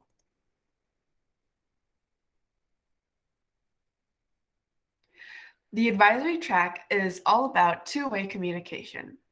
For example, what are students' lives like right now? What is going on in schools? What do students care about, and what do they envision to be a better model? They will be providing critical feedback on fellowship action projects and can help through focus groups, team surveys, and departmental advisory cohorts. In the monthly 90-minute meetings, approximately 30 minutes will be dedicated to sustaining dialogue in the advisory theme track of discussion and ideation. As of right now, 20 of the council's 65 members are purely advisory tasked representatives. And that brings us to the second mode, the fellowship. So the fellowship track is designed to include that existing advisory work within that first track, and then include a bit more, the team-based action project. So this is designed to actualize a student voice in an unprecedented manner that reaches beyond the scope of a few students and seeks to empower several project teams in a collective way, institutionally. So harnessing Mr. Scambelleri's deep experience and our own perspectives as guides for students, this program, which currently has 44 engaged students, can be a powerful engine of student-led change. There could be as many as 5 main different forms that these projects could take over the course of this coming year as well. So there are internal presentations, such as sharing resources or new studies with staff and teachers, like instructional leadership teams. You could have state-level research and reporting, including the examination of other district programs in Eastern Washington, and analyzing new and different areas of growth and change that could positively impact our student communities. There could be an event like the Student Town Hall last October that could take the shape of a coordinated mental health awareness week with promotional efforts, informational resources, staff trainings, and even interactive activities on site, for example. There could be more planning done with administrations, like redesigning school spaces or student programs. And finally, for a fifth main type, a communications centered approach, such as like a strategic marketing campaign to promote either like the health clinic or a social service or an extracurricular program that's launching at multiple schools. So right now we have some project ideas ranging from student health to culturally responsive practices and school start times to even climate and culture media campaigns. And so the sample timeline for these projects as it stands looks somewhat like this on the slide here. So in stage 1, we have the intros and the overview of the program, including expectations and objectives. And we've been working on that for the last 2 meetings. Stage 2 features some more team-based breakouts and collaborative problem solving and assessment. So planning's a little bit of co-design there. So this could take the shape of one of 2 interrelated forms. So there's the problem of practice idea, which emphasizes identified needs of our student communities and then works to address them. Or there's the theory of change model, which looks more closely at like the status quo student dynamics, and then look at what needs to be adapted and improved in order to better facilitate student success where students are. So in other words, problems of practice look more deeply at systems and how district routines or policies are impacting students, while theories of change approaches take a more student-oriented angle, looking at what we want to achieve and trying on solutions towards that end, looking towards the future. Now, stage 3 looks at the actual interdepartmental work with those teams, so communication, project development, and management, and then implementation of those goals. So this is kind of supervised by regular check-ins from Mr. Scanvellery and communication with the lead fellow team, and then opportunities for peer review, collaboration, and even large group discussion in those main monthly meetings as well. And then finally, stage 4 just looks at that final share out and those reflections on what was achieved, what was learned, and then potential next steps, either through the summer in another program or coming through the next year. And that brings us to the end. Just a sec. I'm so sorry. I'm behind. Just a second. Give me a sec. Never mind. I lost the text. Okay. Would you like me to rewind by a paragraph or 2? Yeah, yes, just a paragraph, please. Thank you. Okay. Well, stage 3, would that work? Yes, that works. Thank you. Okay. My apologies again. I'm sorry. So stage 3 tackles the actual interdepartmental work. So you have communication, project management and development, and then actually looking at actualizing those goals. So this period is a time for actual teamwork, and then we have check-ins, peer review, some time for collaboration, and even in some cases, large group discussion in those monthly meetings. Then we finally have stage 4, and that describes the final share out process. So there's going to be a reflection of what was achieved, what can be learned from what happened, and then potential next steps that can either be scheduled out for the summer, and a potential new program there, or following into the next year of the Superintendent Student Advisory Council.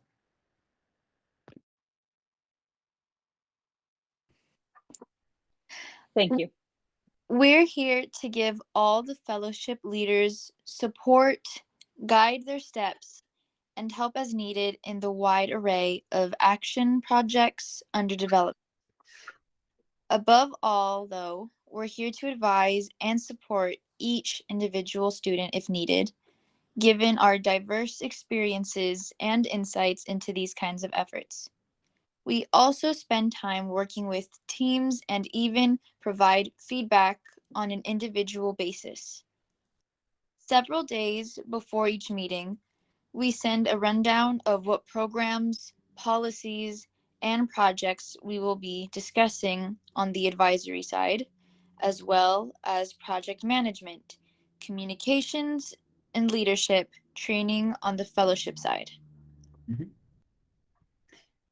So thank you. We deeply appreciate your support as a board and your encouragement over the last year, and look forward to the ensuing several months of this remaining 2021-22 year. Thank you so much. So I don't know if we have time for questions. With that, I'll hand it back off to Mr. Scanvellery. No, thank you so much for sharing. Amazing job. And no, you guys covered it all incredibly. So I'll pass it off to the board if they have any questions. Any questions from board members? Well, I'm just a comment. I'm really impressed with the degree of work that you put into this. I don't know how you find the time being a full-time student and to put something like this together. I'm also impressed with the number of students that seem to be involved in schools. What are some specific projects that you have in mind coming up for the rest of this year?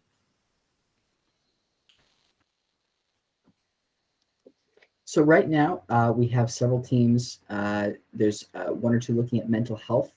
There's a few looking at educational equity and social justice work, expanding that. I believe we also have some others looking at school schedules.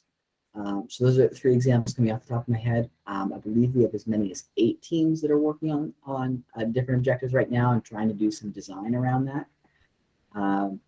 It's likely that those will probably narrow a bit, and a few may merge given student burnout or the different dynamics of representation and being able to attend meetings and consistently engage. But I would say we're looking at about a half a dozen objectives there. Okay, and then each team reports out some recommendations to your total group, and then that group sorts out what they want to communicate to the administration or to the board. Mm-hmm. Okay. Right. So what are you guys going to do in your spare time?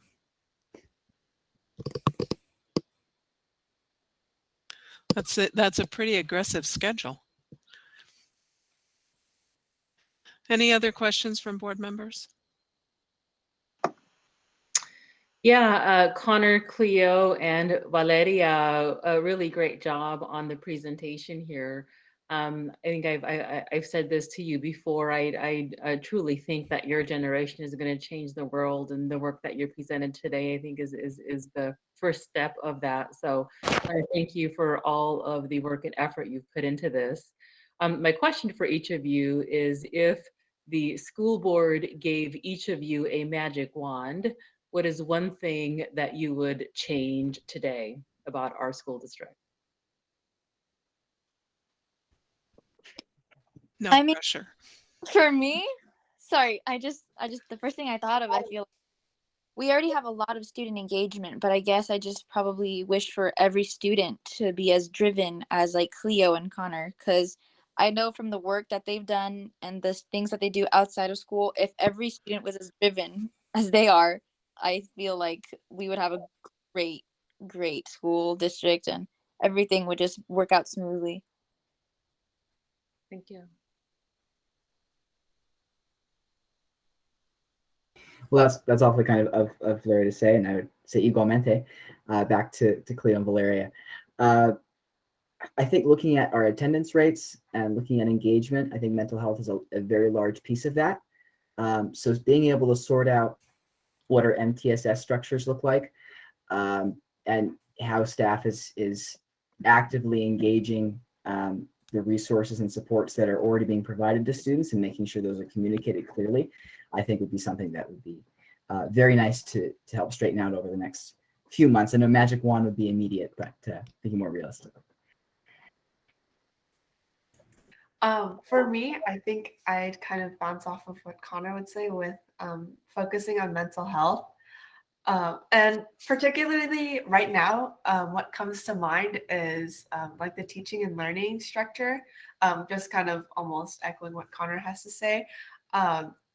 I have a diverse friend group or multiple friend groups where, me and Connor are full Ivy diploma candidates. And then I have some friends that are not as involved in school, and just seeing the disparities of like engagement in teaching and learning and how different the environment is between teachers that are required to teach higher level understanding versus teachers that might still have regular education. While they're still both teachers, I notice when hearing about their day that the environment is quite different. And so I think if I were to have this magic wand, I think it would have to point towards mental health and teaching and learning, and just having that be addressed and a brighter light, which I think we're on our way to right now. So maybe we won't need the magic wand. Thank you so much for that. It's always really interesting to hear what your thoughts are. So thank you again for the presentation. Excellent job on that, and look forward to continuing to engage with you, with each of you, and to continue to hear your voice and the voice of all of our students. Thank you so much. Any other questions? I do have some comments just want to make, and maybe perhaps a question, but just want to commend you for the good work, the good presentation that you presented today.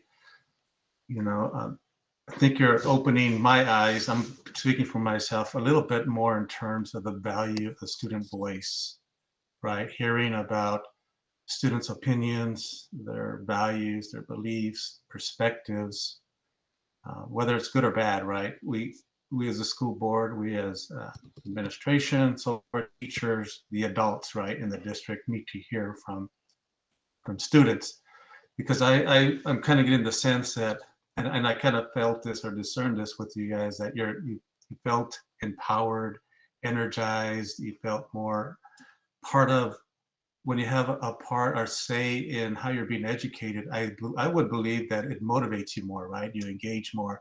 And I see that spreading through the whole district, right, to all students, that they say, okay, I have a voice, people are listening to me. And so then they participate even more in their academics, which I see is going to help to improve or increase academic or organizational success, right?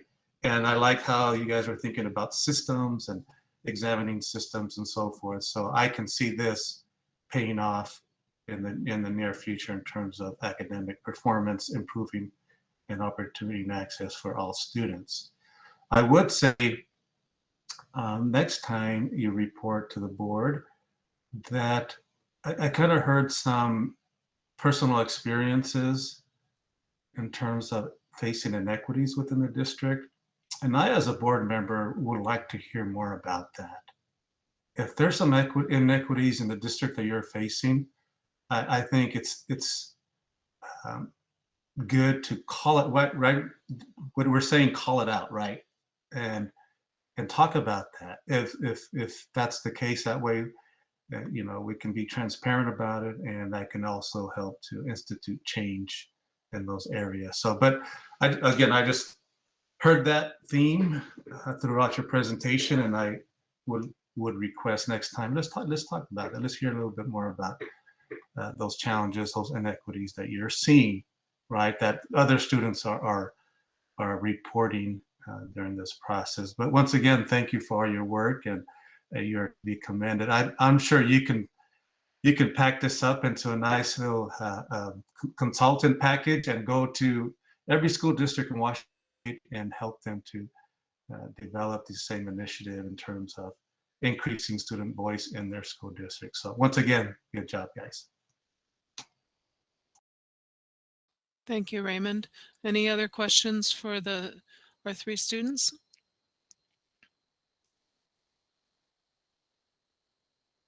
Okay. I want to join the rest of the board in thanking you, Connor and Valeria and Cleo, for hanging in there with us as we, worked our way through the agenda. Your presentation was excellent.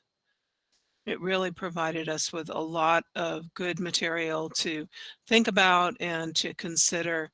And I too look forward to seeing the results of your work for the rest of this year. And hopefully you're growing up some students to follow in your footsteps as you move on to bigger and better things and graduate out of our system. So thank you both. Thank you all for being here tonight. We really appreciate all the work that you have put in last year with the equity policy, with the student town hall, and all the work that you're doing right now to improve the school district and make it a better place for our students and staff. So thank you so much for everything that you've done. Marcello, do you have anything to finish us up with here? No, we're just very excited to continue this work, and we'll definitely continue chatting about how to integrate the board and the SSAC more cohesively moving forward. And excited to see how that fleshes out. Yeah, thank you guys so much. Thank you, Marcello. Dr. Green, do you have any closing thoughts? I thank Cleo, Connor, Valeria for your well presented and prepared presentation for all of us this evening. I would call attention to what Director Navarro shared, and that is to truly know what is going well and what is not going well. At no point was the Superintendent Student Advisory Council designed to not be open and transparent. So it's wonderful to hear that directive coming from one of our board members. And I would simply just compare it to a fairy tale where we kiss the frog and it transforms into something beautiful. It is your position to find the frogs and bring them to us here in the school board and make us kiss them and change what's happening based on your insight and your direction. So thank you. Watch out, we may be raining frogs. Thank you guys for being here tonight. I know that you probably have other things that are calling your name. You're welcome to stay, but we completely understand if you choose to sign off and take care of those things that are pulling at you. Next item on our agenda are comments from the public on agenda items. Barb, we still have no one who has signed up for comments, correct? Correct. Nobody has signed up. Okay. So just as a reminder, the first comment period comes before the consent agenda, and it is for items that are on the current meeting's agenda. There is a comment period at the end of the meeting for items that are not on the agenda that the community wishes to share with us. Next, we have approval of the consent agenda. Tonight's consent agenda,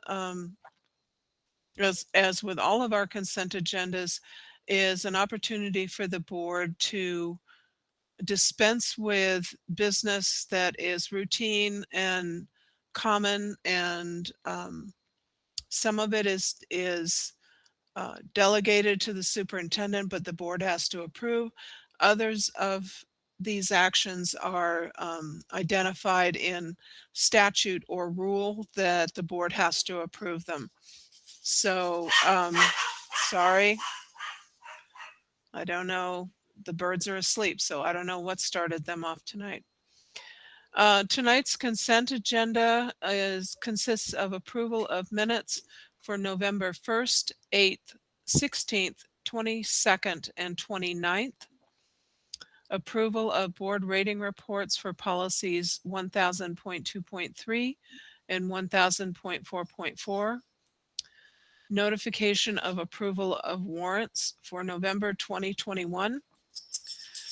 Budget status reports for November 2021. Approval of personnel actions and approval of out of endorsement assignments. Any board member has the right to remove any item from the consent agenda for a separate action and or discussion.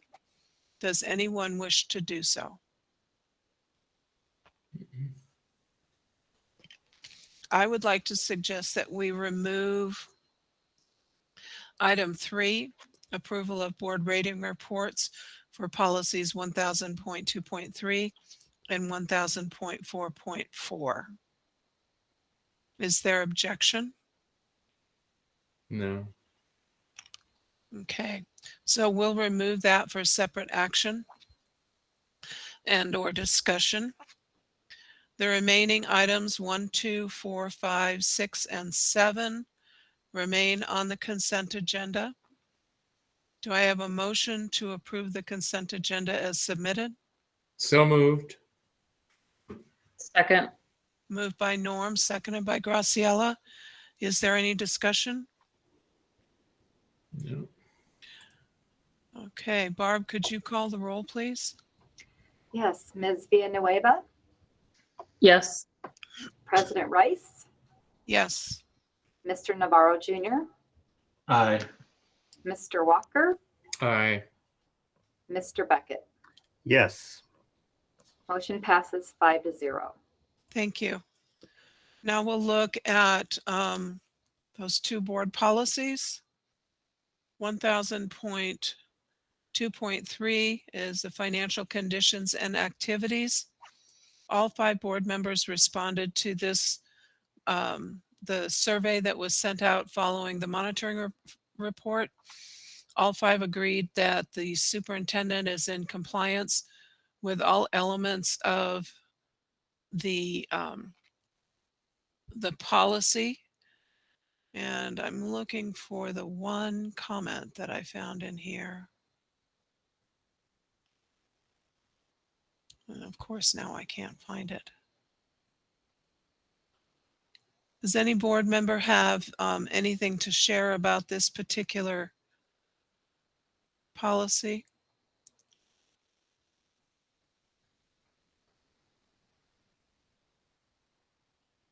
Okay. The one thing that I found in here, Barb, you might remember that we had, I don't remember which policy it was, but the comment got kind of morphed in with the survey results. So it was either compliant, not compliant, making progress, and then there's a comment that is part of, that shows up as an outcome of a question within the that particular element of the policy, and it's question 9, and the comment was just none.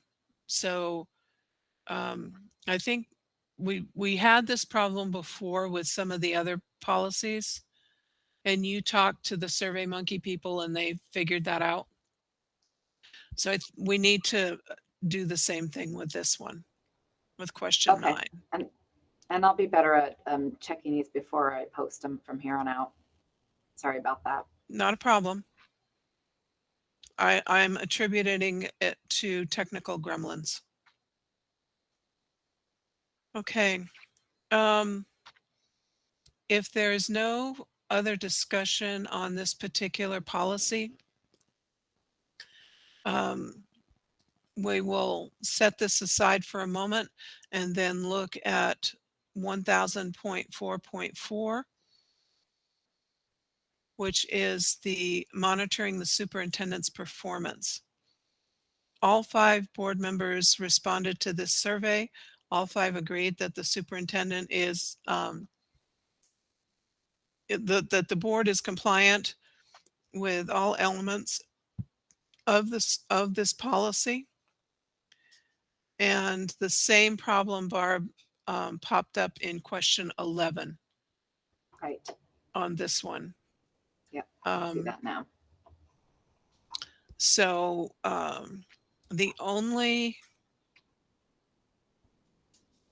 let me see. There's another comment in here somewhere. I thought there was, but I just needed to update the date in the answers of February 1st, because in the question I updated it to February 1st.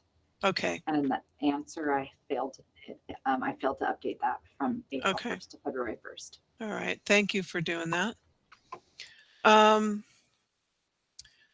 And then on question 12, 3 board members felt that semi-annually reviewing this policy is sufficient, and 2 believe that annual is sufficient.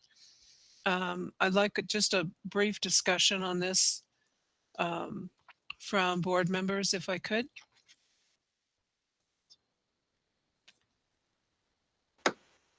Martha, if I recall, this policy used to be reviewed on an annual basis. And when we went through the hiring process and bringing in a new superintendent, the board had discussed changing the frequency of this policy to twice a year to keep tabs and make sure that, you know, we're developing that trust in the new superintendent. And so I don't recall which way I voted on this policy, but I would certainly feel comfortable moving back to an annual review of this policy. Okay.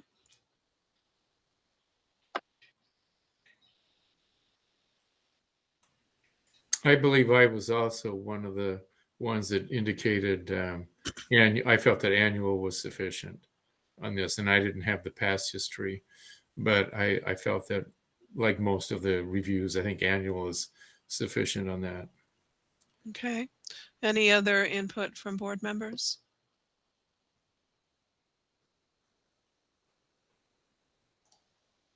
I think just because of the pandemic and so forth, a semi-annual, that's why I agreed to continue with the semi-annual, just with the current situation that we're in. It just provides more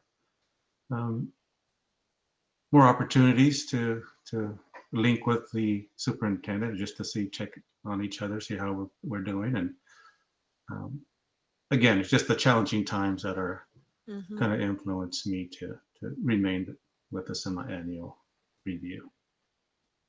Okay. And Ryan, you probably don't have enough background on the board yet to have much of an opinion about this, but I don't want to leave you out. Well, thank you. You're absolutely right. As I'm going through these, I'm still kind of learning.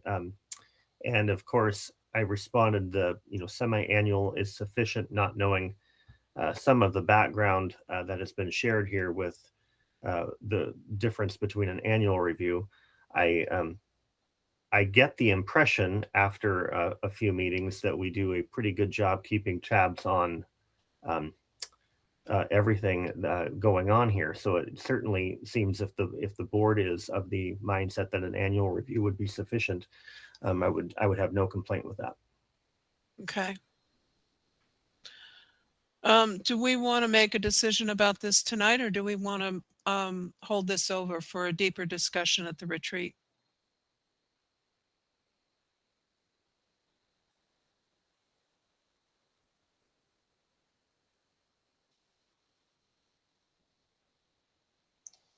I say let's just take care of it now. Okay. Because our retreat agenda is probably has quite a few items anyway. So it's starting to fill up a little bit. Yeah. If my recollection to Graciella's in that with the new superintendent, we wanted to just kind of have a more frequent touchstone about this particular policy.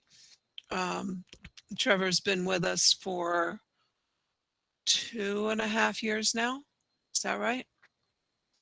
So I'm of the opinion that we could move to an annual review of this, and we can always say mid-year if something comes up, we'd like to do another review of this particular policy. Just because we have an annual review does not require that we keep it annually.